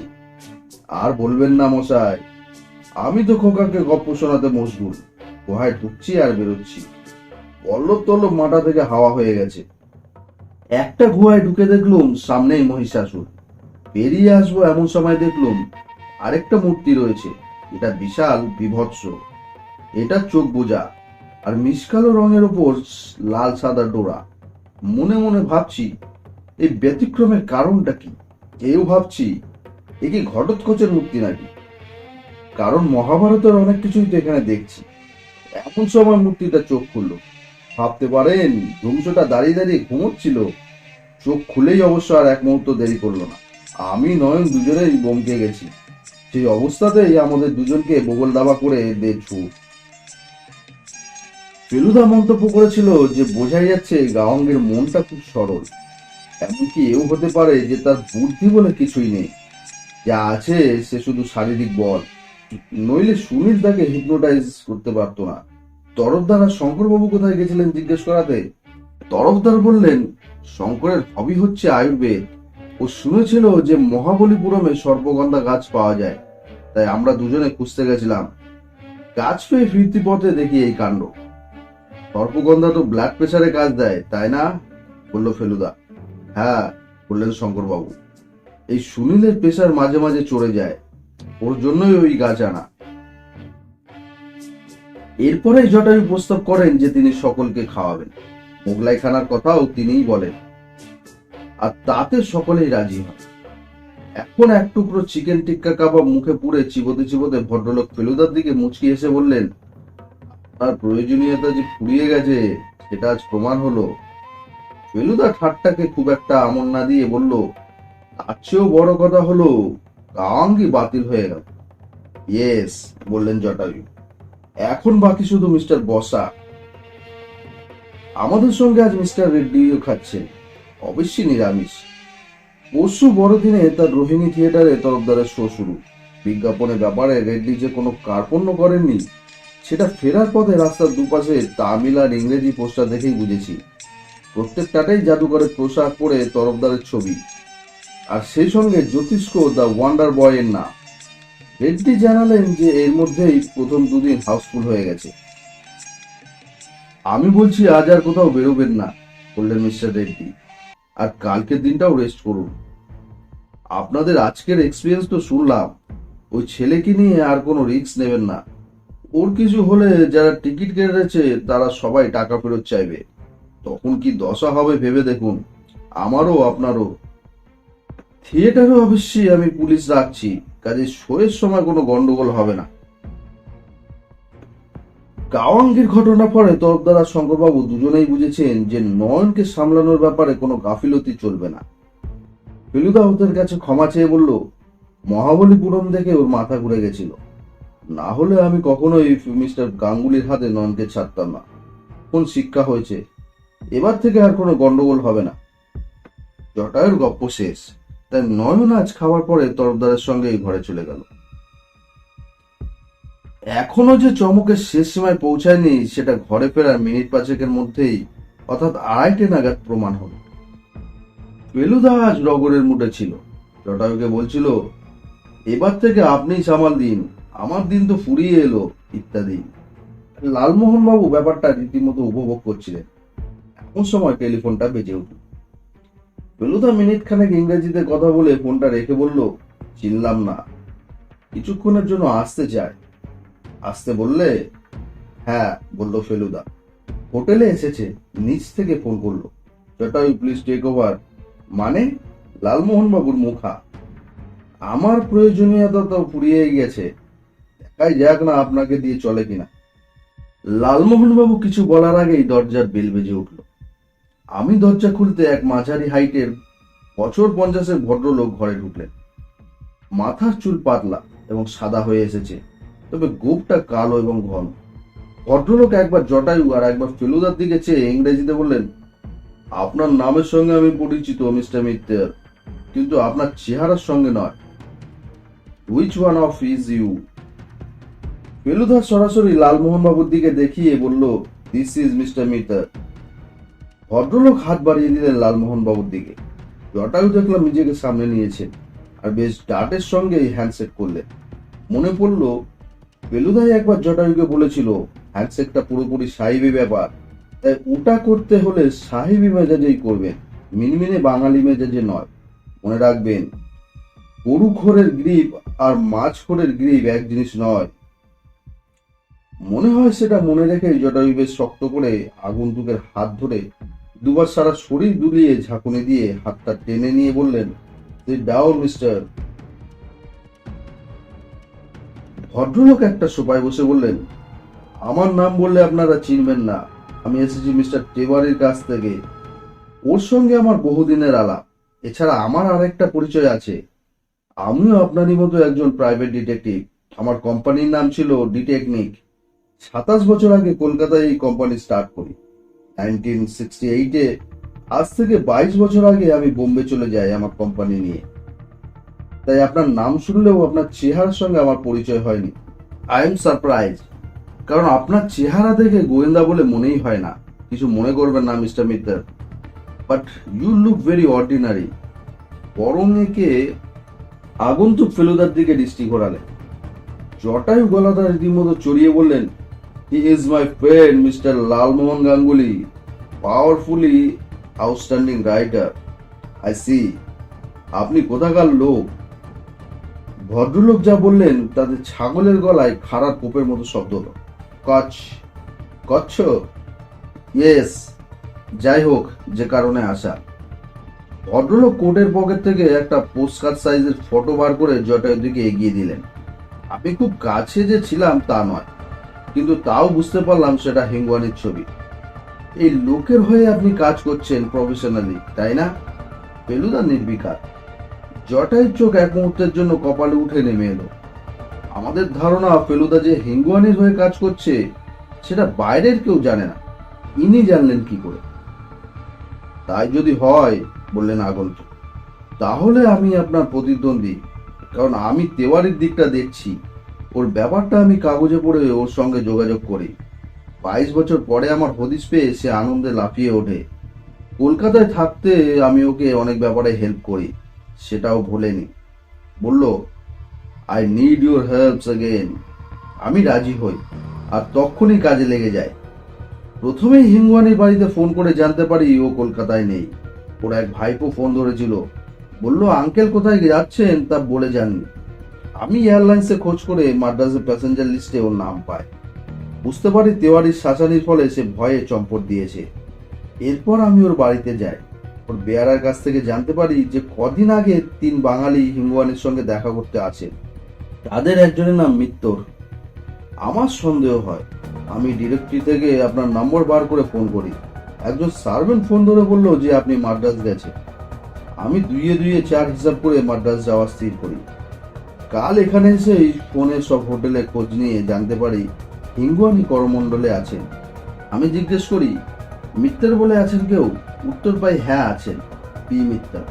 তখনই স্থির করি আপনার সঙ্গে দেখা করে লেটেস্ট সিচুয়েশনটা জানাবো। এটা আপনি স্বীকার করছেন তো যে হিঙ্গুয়ানি আপনাকে অ্যাপয়েন্টমেন্ট করেছে তাকে প্রোটেক্ট করার জন্য? Any objection? মেনি। আমরা তিনজনেই চুপ। ফেলুদা কিন্তু মাঝে মাঝে সিগারেটের টান দিয়ে ধোঁয়ার রিং ছাড়ছে। দেখে বোঝার কোনো উপায় নেই তার মনে কি আছে। তেওয়ারির সিন্ধুকের ঘটনা এখন কোথায় এসে দাঁড়িয়েছে জানেন? বললেন আগন্তুক। কলকাতার কাগজে বেরিয়েছে কি? জটায়ু প্রশ্ন। ইয়েস, সম্পূর্ণ নতুন তথ্য। এতে কেসটার চেহারাটাই পাল্টে যায়। কাগজ পড়েই আমি তেওয়ারির সঙ্গে যোগাযোগ করি। আপনি যার প্রাণ রক্ষার ভার নিয়েছেন তিনি কেমন লোক জানেন? He is a thief, scoundrel and number 1 liar. ভদ্রলোক শেষের কথাগুলো বললেন ঘর কাঁপিয়ে। জটায়ু প্রাণপণ চেষ্টা করেও তার কথায় আতঙ্কের রেশ ঢাকতে পারলেন না। How do you know? তার অকাট্য প্রমাণ পাওয়া গেছে। হিঙ্গুয়ানি তেওয়ারির সিন্ধুক থেকে 5 লক্ষের উপর টাকা চুরি করেছে। সিন্ধুকের তলা থেকে হিঙ্গুয়ানির আংটি পাওয়া গেছে, পলা বসানো সোনার আংটি। ওর অফিসের প্রত্যেকেই ওই আংটি চিনেছে। আংটিটা গড়িয়ে একেবারে পিছন দিকে চলে গেছিল, তাই এতদিন বেরোয়নি। পশু বেয়ারা মেঝে সাফ করতে গিয়ে পায়। এটাই হচ্ছে আমার রঙের তুরু। দিস উইল ফিনিশ হিঙ্গুয়ানি। কিন্তু যখন চুরিটা হয় তখন তো হিঙ্গুয়ানি অফিসে ছিলেন না। ননসেন্স, গর্জে উঠলেন ডিটেকটিভ। হিঙ্গুয়ানি চুরিটা করে মধ্যরাত্রিরে, অফিস টাইমে নয়। গোয়েঙ্কা বিল্ডিং এর টিএচ সিন্ডিকেটের অফিস। সেই বিল্ডিং এর দারোয়ানকে 500 টাকা ঘুষ দিয়ে হিঙ্গুয়ানি অফিসে ঢুকে রাত 2টোয়। এই কথা দারোয়ান পুলিশের দাবরানিতে স্বীকার করেছে। সিন্ধুকের কম্বিনেশন তেওয়ারি হিঙ্গুয়ানিকে বলেছিল, সেটা তেওয়ারির এখন পরিষ্কার মনে পড়েছে। প্রায় বছর 15 আগে তেওয়ারির জন্ডিস হয়, হাসপাতালে ছিল, খুব খারাপ অবস্থা। হিঙ্গুয়ানি তখন তার পার্টনার আর ঘনিষ্ঠ বন্ধু। বন্ধুকে ডেকে তেওয়ারি বলে, আমি মরে গেলে আমার সিন্দুকটা কি করে খোলা হবে? হিঙ্গুয়ানি ব্যাপারটা হেসে উড়িয়ে দেয়, কিন্তু তেওয়ারি জোর করে তাকে নম্বরটা নোট করে নিতে বলে। হিঙ্গুয়ানি সে অনুরোধ রাখে, কিন্তু হিঙ্গুয়ানি হঠাৎ টাকা চুরি করবেন কেন? কারণ ওর পকেট ফাঁক হয়ে আসছিল। গলা সপ্তমে তুলে বললেন আগন্তুক। শেষ বয়সে জুয়ার নেশা ধরেছিল। প্রতি মাসে একবার করে কাঠমান্ডু যেত। ওখানে জুয়ার আড়ত, ক্যাসিনো আছে, জানেন তো? সেই ক্যাসিনোতে গিয়ে হাজার হাজার টাকা খুইয়েছে। তেওয়ারি ব্যাপারটা জেনে যায়, হিঙ্গুয়ানিকে অ্যাডভাইস দিতে যায়। হিঙ্গুয়ানি খেপে ওঠে। এমন দশা হয়েছিল লোকটার যে বাড়িতে দামি জিনিসপত্র বেচতে শুরু করে। শেষে মরিয়া হয়ে পার্টনারের সিন্ধুকের দিকে চোখ দেয়। আপনি কি করবেন স্থির করেছেন? তোমাদের এখান থেকে আমি তার ঘরে যাব। আমার বিশ্বাস চুরির টাকা তার সঙ্গেই আছে। তেওয়ারি কেমন মানুষ জানেন? সে বলেছে তার টাকা ফেরত পেলে সে তার পুরনো পার্টনারের বিরুদ্ধে কোনো স্টেপ নেবে না। এই খবরটা আমি হিমগণিকে জানাবো। তো যদি তার চেতনা হয়, আর যদি না হয়। ভদ্রলোক সিগারেটে একটা লম্বা টান দিয়ে সেটাকে অ্যাসটেটে পিষে ফেলে একটা ক্রুর হাসি হেসে বললেন, সেক্ষেত্রে অন্য ব্যবস্থা নিতে হবে। আপনি গোয়েন্দা হয়ে অআইন বিরুদ্ধ কাজ? Yes mister Mitter. গোয়েন্দা শুধু একরকমই হয় না, নানা রকম হয়। আমি অবস্থা বুঝে ব্যবস্থা করি। এটা কি আপনি জানেন না যে গোয়েন্দা আর ক্রিমিনালের প্রভেদ সামান্যই? ভদ্রলোক উঠে বললেন, আবার জটার সঙ্গে জবরদস্ত হ্যান্ডশেক করে, glad to meet you mister Mitter, good day বলে গটগটিয়ে ঘর থেকে বেরিয়ে গেলেন। আমরা তিনজন কিছুক্ষণ চুপ করে বসে রইলাম। ফেলুদাই প্রথম কথা বলল, থ্যাংক ইউ লালমোহন বাবু। মৌন থাকার সুবিধা হচ্ছে যে চিন্তার আরো বেশি সময় পাওয়া যায়। কোনো একটা ব্যারামে, হয়তো ডায়াবেটিস, হিঙ্গুয়ানি রোগা হয়ে যাচ্ছিলেন, তাই সেদিন বারবার কবজি থেকে ঘড়িটা নেমে যাওয়া, চুরির সময় আঙুল থেকে আংটিটা খুলে যাওয়া। আপনি কি তাহলে ওই গোয়েন্দার কথা বিশ্বাস করছেন? করছি লালমোহন বাবু, করছি। অনেক ব্যাপার যা ধোয়াটে লাগছিল, তা ওর কথা স্পষ্ট হয়ে গেছে। তবে হিঙ্গুয়ানি টাকা চুরি করে অর্থভাব মেটানোর জন্য নয়। যে কাঠমান্ডুতে জুয়া খেলে যতই টাকা খুইয়ে থাকুক, নয়নকে পেয়ে সে বোঝে তার সব সমস্যা মিটে যাবে। সে টাকা চুরি করে মিরাকেল আনলিমিটেড কোম্পানিকে দাঁড় করানোর জন্য, তরফদারকে ব্যাক করার জন্য। তাহলে এখন আপনি হিঙ্গুয়ানির সঙ্গে দেখা করবেন না?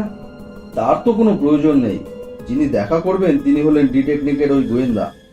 হিঙ্গুয়ানিকে তেওয়ারির টাকা বাধ্য হয়ে ওই গোয়েন্দার হাতে তুলে দিতে হবে, প্রাণের ভয়ে।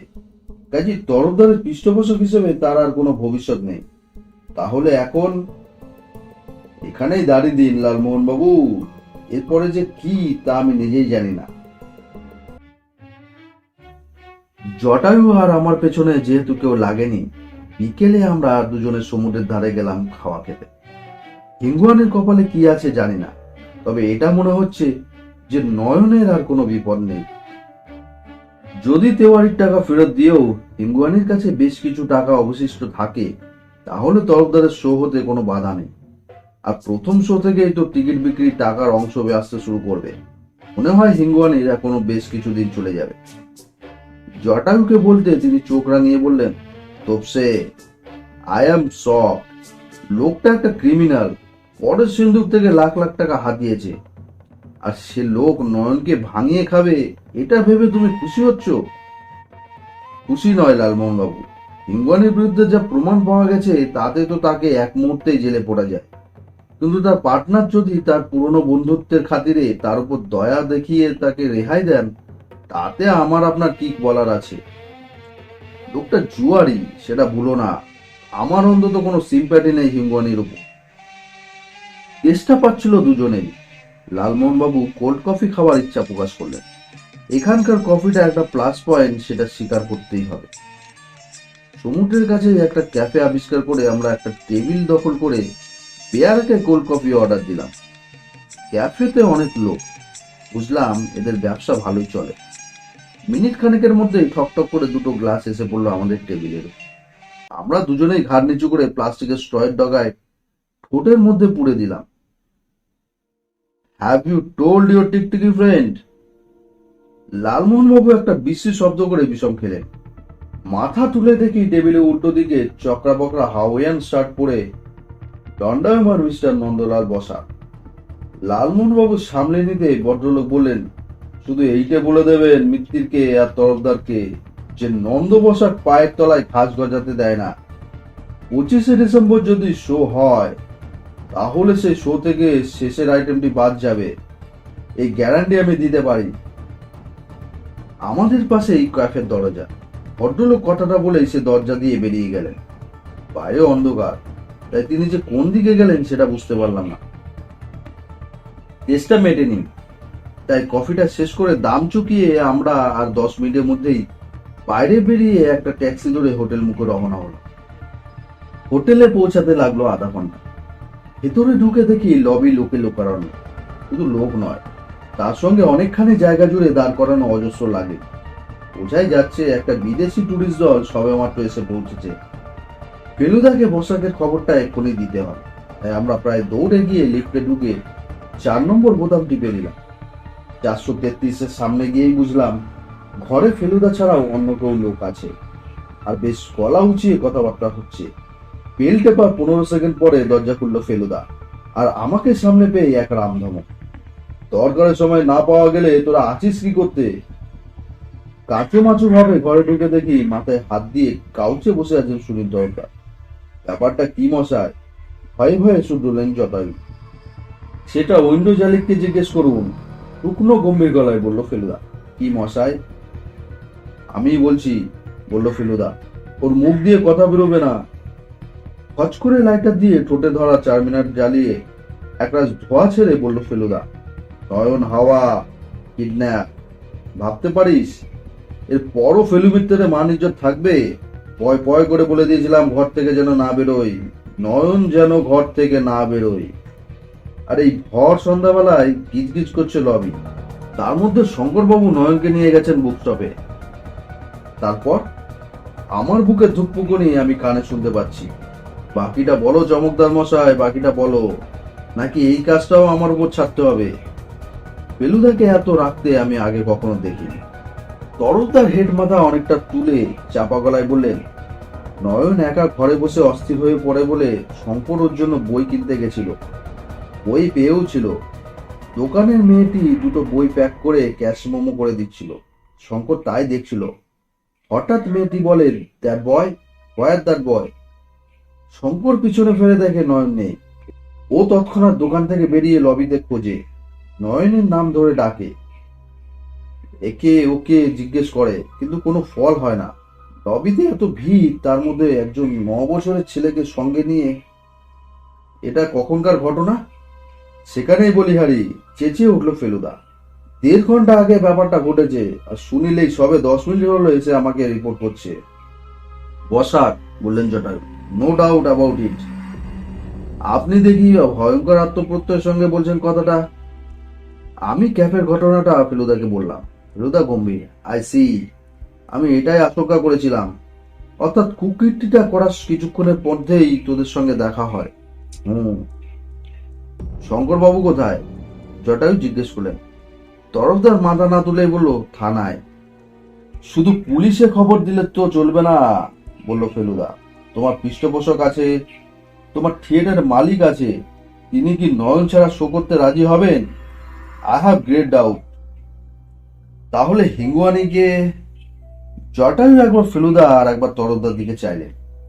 তাকে খবর দেওয়ার সাহস নেই এই সমূহকে। বলছে, আপনি কাইন্ডলি কাজটা করে দিন মিস্টার মিত্তি।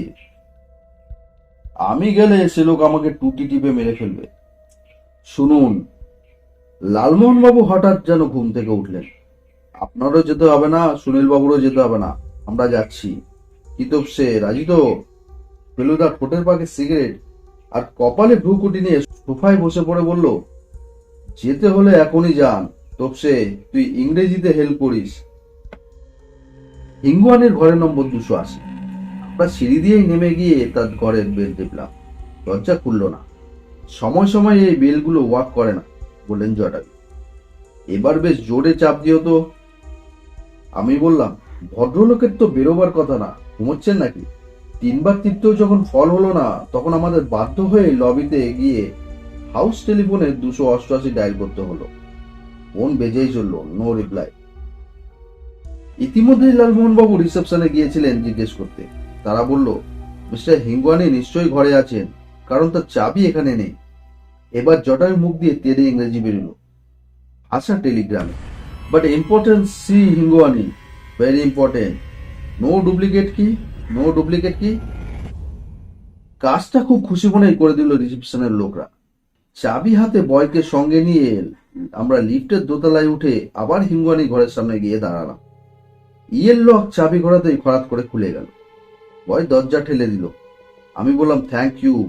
জটায়ু আমার আগেই ঘরে ঢুকে তৎক্ষণাৎ তরাত করে পিছিয়ে আমার সঙ্গে ধাক্কা খেলেন। তারপর অদ্ভুত স্বরে তার ঠোঁটের ফাঁক দিয়ে 3 টুকরো কথা বেরোলো, হিং হিং হিক। ততক্ষণে আমিও ঘরের ভেতর ঢুকে গেছি, আর দৃশ্য দেখে এক নিমেষে আমার গলা শুকিয়ে কাঠ হয়ে গেছে। খাটের উপর চিত হয়ে হাত পা ছড়িয়ে পড়ে আছেন মিস্টার হিঙ্গওয়ানি। তার পা দুটো অবশ্যই নিচে নেমে মেঝের কার্পেটে থেকেছে।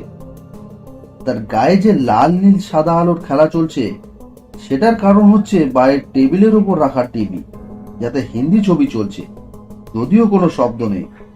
ভদ্রলোকের বোতাম খোলা জ্যাকেটের ফাঁক দিয়ে দেখা যাচ্ছে সাদা শার্টের উপর ভিজে লাল ছোপ, আর তার মাঝে উঁচিয়ে আছে একটা ছোড়ার হাতল। হিঙ্গুয়ানিকে যে ডিটেকটিভের গোয়েন্দায় খুন করেছে তাতে কোনো সন্দেহ নেই, কারণ পুলিশের ডাক্তার নানা পরীক্ষা করে বলেছেন খুনটা হয়েছে 2:30 থেকে 3:30-এর মধ্যে।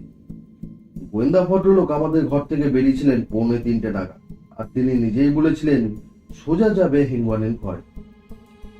এও বোঝা যাচ্ছে যে হিঙ্গুয়ানি তেওয়ারির টাকা ফেরত দিতে রাজি হয়, তাই গোয়েন্দা তার কথা মতো অবস্থা বুঝে ব্যবস্থা নিয়েছে। বেড সাইডের টেবিলের উপর খুচরো 65 পয়সা ছাড়া আর এক কর্ণপদ্মকও পাওয়া যায়নি হিঙ্গুয়ানির ঘরে।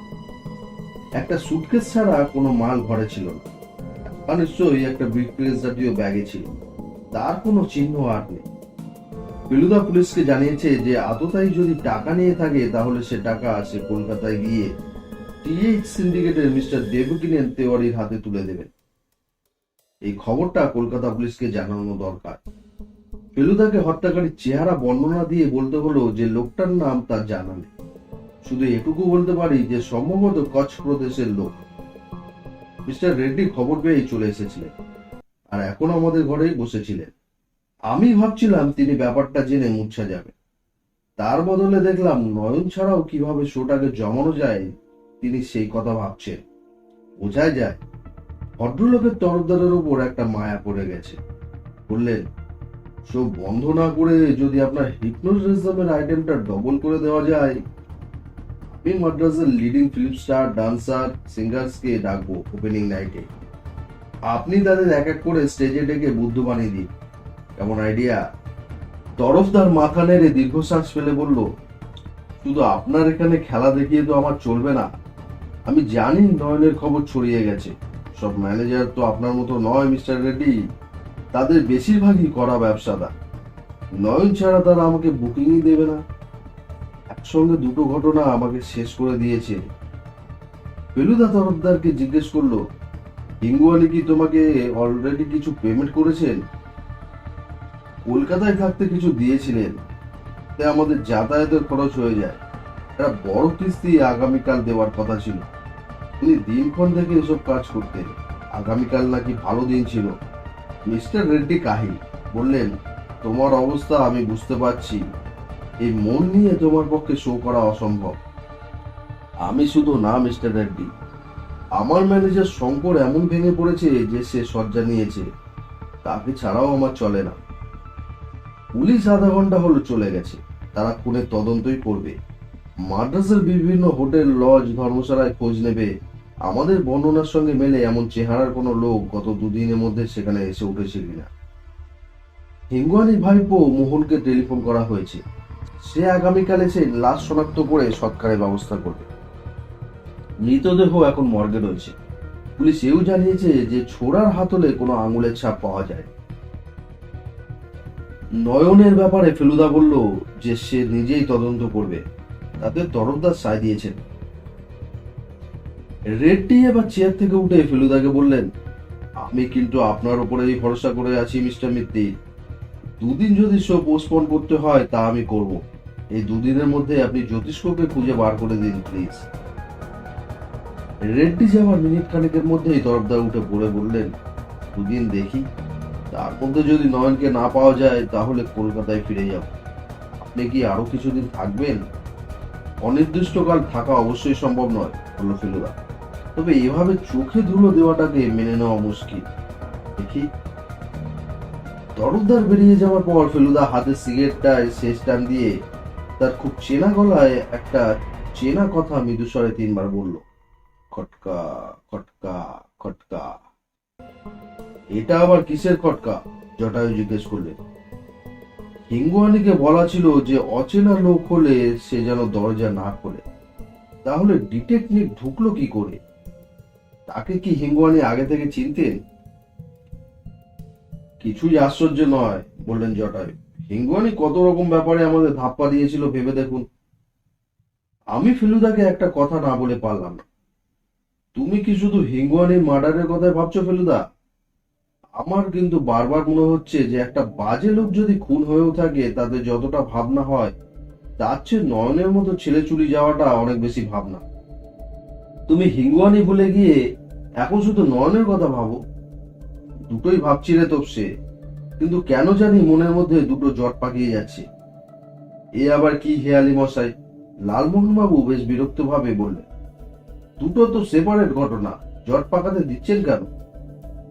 ফেলুদা জটায়ুর কথায় কান না দিয়ে বার দু তিনেক মাথা নেড়ে বলল, no sign of struggle, no sign of struggle. সে তো শুনলুম, বললেন জটায়ু, পুলিশ তো তাই বলল। অথচ লোকটা যে ঘুমের মধ্যে খুন হয়েছে তা তো নয়। তা হবে কেন? জুতো মোজা পরে কেউ ঘুমোয় নাকি? তা অনেক মাতাল ঘুমোয় বই কি, কারণ তাদের হুঁশ থাকে না। কিন্তু ওর ঘরে তো ড্রিঙ্কিং এর কোনো চিহ্ন ছিল না। অবশ্যই যদি বাইরে থেকে মদ খেয়ে এসে দরজা খোলা রেখে ঘুমিয়ে পড়ে থাকে। হুম, হোয়াই নট? টিভি খোলা ছিল, যদিও ভলিউম একেবারে নামানো ছিল। তাছাড়া অ্যাস্টের খাঁজেতে একটা আধখানা সিগারেটে পুরোটা ছাই হয়ে পড়েছিল। অর্থাৎ ভদ্রলোক টিভি দেখতে দেখতে সিগারেট খাচ্ছিলেন। সেই সময় দরজার বেলটা বাজে। হিঙ্গুয়ানি টিভির ভলিউম পুরো নামিয়ে দিয়ে সিগারেটটা ছাইদানের কোণের খাঁজে রেখে গিয়ে উঠে দরজা খুলে। খোলার আগে কি জিজ্ঞেস করবেন না কে বেল টিপলো? হ্যাঁ, কিন্তু চেনা গলা হলে তো আর দ্বিধার কোনো কারণ থাকে না। তাহলে ধরে নিন যে হিঙ্গুয়ানির সেই গোয়েন্দার সঙ্গে আলাপ ছিল এবং হিঙ্গুয়ানি তাকে অসৎ লোক বলে জানত। কিন্তু সেই লোক যখন ছুরি বার করবে তখন হিঙ্গুয়ানি তাকে বাধা দেবে না, স্ট্রাগল হবে না? আপাত দৃষ্টিতে তাই মনে হয়। কি ক্ষেত্রে সেটা সম্ভব সেটা আপনি ভেবে বার করবেন। আপনার পাঠকদের অভিযোগের যথেষ্ট কারণ আছে। কোথায় গেল আপনার আগের সেই জৌলুস, সেই খুরদার? চুপ। লালমোহন বাবুকে ব্রেক করতে হলো। ফেলুদা আমাদের দিক থেকে চোখ ঘুরিয়ে এখন দেওয়ালের দিকে চেয়ে, চোখে সুতীক্ষ্ণ দৃষ্টি, কপালে গভীর খাঁজ। আমি আর জটায়ু প্রায় 1 মিনিট কথা বন্ধ করে ফেলুদার এই নতুন চেহারাটা দেখলাম। তারপর আমাদের কানে এলো কতগুলি কথা, ফিসফিসিয়ে বলা, বুঝেছি, কিন্তু কেন, কেন, কেন? 10-12 সেকেন্ড নিঃশব্দের পর লালমোহন বাবুর চাপা কণ্ঠস্বর শোনা গেল, আপনি একটু একা থাকতে চাইছেন কি? Thank you mister Ganguly. আধা ঘন্টা থাকতে চাই একা। আমরা দুজনে উঠে পড়লাম। আমার মনে যে ইচ্ছেটা ছিল সেটা দেখলাম লালমোহন বাবুর ইচ্ছের সঙ্গে মিলে গেছে। সেটা হলো নিচের কফি শপে গিয়ে চা খাওয়া। আমরা কফি শপে গিয়ে একটা টেবিল দখল করে বসে চায়ের অর্ডার দিলাম। সঙ্গে স্যান্ডউইচ হলে মন্দ হতো না, বললেন জটায়ু। শুধু চা বড় চট করে ফুরিয়ে যাবে। আধা ঘন্টা কাটাতে হবে তো। বেয়ারা দাঁড়িয়ে ছিল। চায়ের সঙ্গে 2 প্লেট চিকেন স্যান্ডউইচ যোগ করে দিলাম। আসার আগে আজ পেয়েছি যে ফেলুদা আলোর সন্ধান পেয়েছে। সেটা কম বেশি কি জানি না, কিন্তু বুঝতে পারছি যে শিরদাঁড়া দিয়ে ঘন ঘন শিহরণ বয়ে যাচ্ছে। হাতে সময় আছে, তাই লালমোহন বাবু তার সবে মাথায় আসা উপন্যাসের আইডিয়াটা শোনালেন। যথারীতি গল্পের নাম আগে থেকেই ঠিক হয়ে গেছে, মাঞ্চুরিয়ার রোমাঞ্চ। বললেন, চায়না সম্বন্ধে একটু পড়ে নিতে হবে। অবশ্যই আমার এই গল্পে আজকের চীনের চেহারা পাওয়া যাবে না। এ হবে মান্দারিয়ানের আমলের চায়না। খাওয়া শেষ, লালমোহন বাবুর গল্প শেষ। তাও দেখি 10 মিনিট সময় রয়েছে। কফি শপ থেকে লবিতে বেরিয়ে এসে জটায়ু বললেন, কি করা যায় বলো তো? আমি বললাম, আমার ইচ্ছে করছে একবার বুক শপটা ঢু মারি। ওটা তো এখন আমাদের একটা হিস্টোরিক জায়গা। নয়ন তো ওখান থেকে অদৃশ্য হয়েছে। Good idea.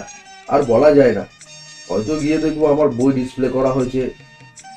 ইডলি ডোসা দেশে আপনার বই থাকবে না লালমোহন বাবু, দেখি না খোঁজ করে। দোকানের ভদ্র মহিলার বয়স বেশি না, দেখতেও সুশ্রী। জটায়ু এক্সকিউজ মি বলে ভদ্রমহিলার দিকে এগিয়ে গেল। Yes sir, do you have times novels for কি বলে কিশোরস? কিশোরস? ভদ্রমহিলার ভুরু কুচকে গেছে। ফর ইয়াং পিপল, বললাম আমি। In what language? বাংলি, I mean Bengali. No, sir. No Bengali books, sorry. But we have lots of children's books in English. জানি, I know. তারপর একটু হেসে ফার্স্ট গিয়ারে গিয়ে আরম্ভ করলেন। টুডে মানে this afternoon a friend no. বুঝতে পারলাম সেকেন্ড গিয়ারে গাড়ি আটকে গেছে। আমাকেই বলে দিতে হলো যে আজকে বিকেলে এক বন্ধু এই দোকান থেকে দুটো ইংরেজি চিলড্রেন্স বুক কিনে নিয়ে গেছে। This afternoon? ইয়েস, বললেন Jatayu. No, no sir, no. ভদ্রমহিলা বললেন, গত 4 দিনের মধ্যে কোনো ছোটদের বই তিনি বিক্রি করেননি। আমরা মুখ চাচাই করলাম। আমার বুকে ধুকপুকানি। ধরা গলায় বললাম, 10 মিনিট হয়ে গেছে লালমোহন বাবু। ভদ্রমহিলাকে একটা থ্যাংক ইউ জানিয়ে আমরা প্রায় দৌড়ে গিয়ে লিফটে উঠলাম। বোতাম টিপে খসখসে গলায় জটায়ু বললেন, এই যে বিচিত্র সংবাদ। আমি কোনো উত্তর দিলাম না, কারণ আমার কথা বলতে ইচ্ছে করছিল না। চাবি ঘুরিয়ে হাঁপাতে হাঁপাতে ঘরে ঢুকেই দুজনে একসঙ্গে বললে ফেললাম, মশাই, Feluda, one at a time. ফেলুদার গলায় ধমকের সুর। আমি বললাম, আমি বলছি, শঙ্করবাবু বইয়ের দোকানে যাননি? টাটকা কিছু থাকে তো বল, এটা বাসি খবর। আপনি জানেন আমি সময়ের অপব্যবহার করি না লালমোহন বাবু। বইয়ের দোকানে প্রায় 20 মিনিট আগেই হয়ে এসেছি। মিস স্বামীনাথনের সঙ্গে কথা বলেছি। খবরটা আপনাদেরকে দিতে গিয়ে দেখলাম আপনারা গো গ্রাসে স্যান্ডউইচ গিলছেন, তাই চলে এলাম। কিন্তু তাহলে আমার অসমাপ্ত প্রশ্ন, তরফদার আসছে, এক্ষুনি ফোন করেছিল, বেশ উত্তেজিত বলে মনে হলো। দেখি কি বলে। দরজায় ঘন্টা। তরফদার মুখ চুপ। আমায় বাঁচান ফেলুবাবু, হাহাকার করে উঠলেন ভদ্রলোক। কি হলো? শঙ্কর, ওর ঘরে গেছিলাম, বেহুশ হয়ে মাটিতে পড়ে আছে। আমার বিপদের আর কি শেষ নেই? ফেলুদার কাছ থেকে প্রশ্নের এক অদ্ভুত উত্তর এলো। না সুনীল তরফদার, এ সবে শুরু। মানে? চেরা গলায় বলে উঠলেন তরফদার। মানে অত্যন্ত সহজ সুনীল, তুমি এখনো নিরপরাধের পোশাক পরে ঘুরে বেড়াচ্ছ। এই পোশাক তোমাকে মানায় না সুনীল, তুমি যে ঘোর অপরাধী। মিস্টার মিত্তি, আমাকে এই ধরনের কথা বলার কোনো অধিকার নেই আপনার। কি বলছো সুনীল? গোয়েন্দা অপরাধীকে ধরে ফেললে তার উপর দোষারোপ করবে না? তুমি এই যে এলে আমার ঘরে, এখান থেকে সোজা চলে যাবে পুলিশের হাতে। তারা 5 মিনিটের মধ্যে এসে পড়বে। আমার অপরাধটা কি সেটা জানতে পারি? নিশ্চয়ই। 1, তুমি হত্যাকারী। 2, তুমি চোর। সে কথাই আমি পুলিশকে বোঝাবো। আপনি পাগল হয়ে গেছেন? কি প্রলাপ করছেন? মোটেই না। হিঙ্গুয়ানি চেনা লোক ছাড়া আর কারোর জন্য দরজা খুলবেন না, এটা তিনি নিজেই বলেছিলেন। যাকে আমরা এতক্ষণ খুনি বলে ভাবছিলাম, অর্থাৎ কচ দেশীয় সেই গোয়েন্দা, তাকে হিঙ্গুয়ানি চিনতেন না। সেই কারণেই গোয়েন্দা হিঙ্গুয়ানির ছবি সঙ্গে এনেছিলেন, যাতে তিনি শিওর হতে পারেন যে ঠিক লোকের সঙ্গে তিনি দেখা করছেন। অতএব তার জন্য দরজা খুলে দেওয়া হিঙ্গুয়ানির পক্ষে সম্ভব নয়। কিন্তু তোমায় তিনি চিনতেন ভালো করে, তাই তুমি নিজের পরিচয় দিলে তার পক্ষে দরজা খুলে দেওয়া স্বাভাবিক। আপনি একটা কথা ভুলে যাচ্ছেন ফেলুবাবু, পুলিশ পরিষ্কার বলেছে হিঙ্গুয়ানি তার আততায়ীদেরকে বাধা দেওয়ার কোনো চেষ্টা করেনি। There was no sign of struggle. আমি যদি ছুরি বার করে তার দিকে এগিয়ে যেতাম, তিনি কি বাধা দেওয়ার চেষ্টা করতেন না? একটা বিশেষ ক্ষেত্রে কখনোই করতেন না।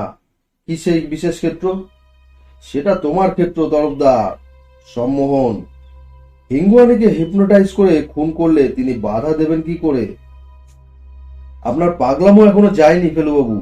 হিঙ্গুয়ানি আমার অন্নদাতা, তার ব্যাংকিং এর উপর আমার সমস্ত ভবিষ্যৎ নির্ভর করছিল। আমি কি এমনই মূর্খ যে তাকেই আমি খুন করব? যার শিল যার নোড়া, তারই ভাঙি দাঁতের গোড়া। আপনি হাসালেন মিস্টার মিত্তির, আপনি হাসালেন। এবেলা হেসে নাও চমকদার তরফদার, এরপরে আর সে অবস্থা থাকবে না। আপনি কি ইঙ্গিত করছেন যে আমার প্রধান অবলম্বন নয়ন চলে গিয়ে আমি কাণ্ডজ্ঞান হারিয়ে খুন করেছি? না, কারণ তোমার জবানিতেই জানা যায় যে নয়ন সন্ধ্যাবেলায় নিখোঁজ হয়, আর হিঙ্গুয়ানির মৃত্যুর সময় দুপুর 2:30 থেকে 3:30-এর মধ্যে। আপনি এখনো উল্টোপাল্টা বলছেন মিস্টার মিত্তি। মাথা ঠান্ডা রাখার চেষ্টা করুন। আমার মাথায় জল ঢালো তরফদা, দেখবে তা বরফ হয়ে গেছে। এবার তোমাকে একটা খবর দিই। আমি কিছুক্ষণ আগে নিচের বইয়ের দোকানে গেছিলাম। যিনি দোকানে বসেন সেই মহিলার সঙ্গে আমার কথা হয়। তিনি বললেন গত 4 দিনের মধ্যে তার বইয়ের দোকানে যে কোনো ছোটদের বই বিক্রি হয়নি এবং কোনো খদ্দেরের সঙ্গে কোনো ছোট ছেলে আসেনি। She must be lying. No Sunil Tarafdar, not she. মিথ্যাবাদী হচ্ছে তুমি এবং তোমার ম্যানেজার শঙ্কর হুবলিকা। শঙ্করের মাথায় পোর্সেলেনের ছাইদান দিয়ে বাড়ি মেরেছি বলে হয়তো তার মধ্যে কিছুটা চেতনা সঞ্চার হবে, কিন্তু তোমার ধারণা দেখছি কিছুতেই যাচ্ছে না। শঙ্করকে আপনিই বেহুশ করেছেন? ইয়েস সুনীল তরফদার। কেন? কারণ সে খুনের কারণ গোপন রাখতে সাহায্য করছিল। দরজায় বেল বেজে উঠল। তোপসে, মিস্টার রামচন্দ্রনকে ভেতরে নিয়ে আয়। দরজা খুলতে রামচন্দ্রন ঢুকে এসে ফেলুদার দিকে জিজ্ঞাসু দৃষ্টি দিলেন। ফেলুদা কিছু বলবার আগেই তরফদার রামচন্দ্রনের দিকে ফিরে চেঁচিয়ে উঠলেন, এই ব্যক্তি বলছেন আমি খুন করেছি, কিন্তু কোনো কারণ বা মোটিভ দেখাতে পারছেন না। ফেলুদার সঙ্গে সঙ্গে বলল, খুন শুধু নয় তরফদার, ভুলো না ডাকাতিও বটে। হিঙ্গুয়ানের প্রতিটি কর্ণপদক এখন তোমার হাতে। 5 লাখের উপর, যেটা দিয়ে তুমি নিজের পৃষ্ঠপোষকতা নিজেই করার মতলব করেছিলে। ফেলুদা এবার আমার দিকে ফিরল। তপসে, বাথরুমের ভেতরে যে রয়েছে তাকে বার করে আনতো। আমি বাথরুমের দরজা খুলে অবাক হয়ে দেখি নয়ন দাঁড়িয়ে আছে। এবার সে বেরিয়ে ফেলুদার দিকে এগিয়ে গেল। শঙ্কর একে তার বাথরুমের মধ্যে বন্ধ করে রেখেছিল। আসল ঘটনাটা আমার চোখের সামনে ফুটে উঠতে আমি শঙ্করের ঘরে যাই এবং তাকে অজ্ঞান করে নয়নকে নিয়ে আসি। নয়নের মুখ থেকেই শোনো তোমার ভবিষ্যৎ সম্পর্কে সন্ত্রাস এবং তোমার খুন ও চুরির রাস্তা নেবার কারণ। তরফদারের দিকে চেয়ে দেখলাম তার সর্বাঙ্গে কাঁপুনি ধরেছে। নয়ন, বলল ফেলুদা, তরফদার মশাইকে ক বছর জেল খাটতে হবে বলো তো? তা তো জানি না। জানো না? না। কেন নয়ন, কেন জানো না? আমি তো চোখের সামনে না নম্বর দেখছি না। দেখছো না? না, তোমাকে তো বললাম সব নম্বর পালিয়ে গেছে।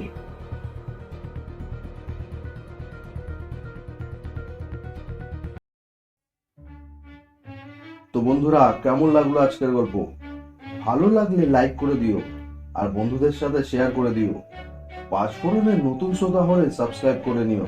খুব তাড়াতাড়ি আবার আসবো অন্য একটা জানা অজানা গল্প নিয়ে। ততক্ষণ সবাই ভালো থাকো, সুস্থ থাকো।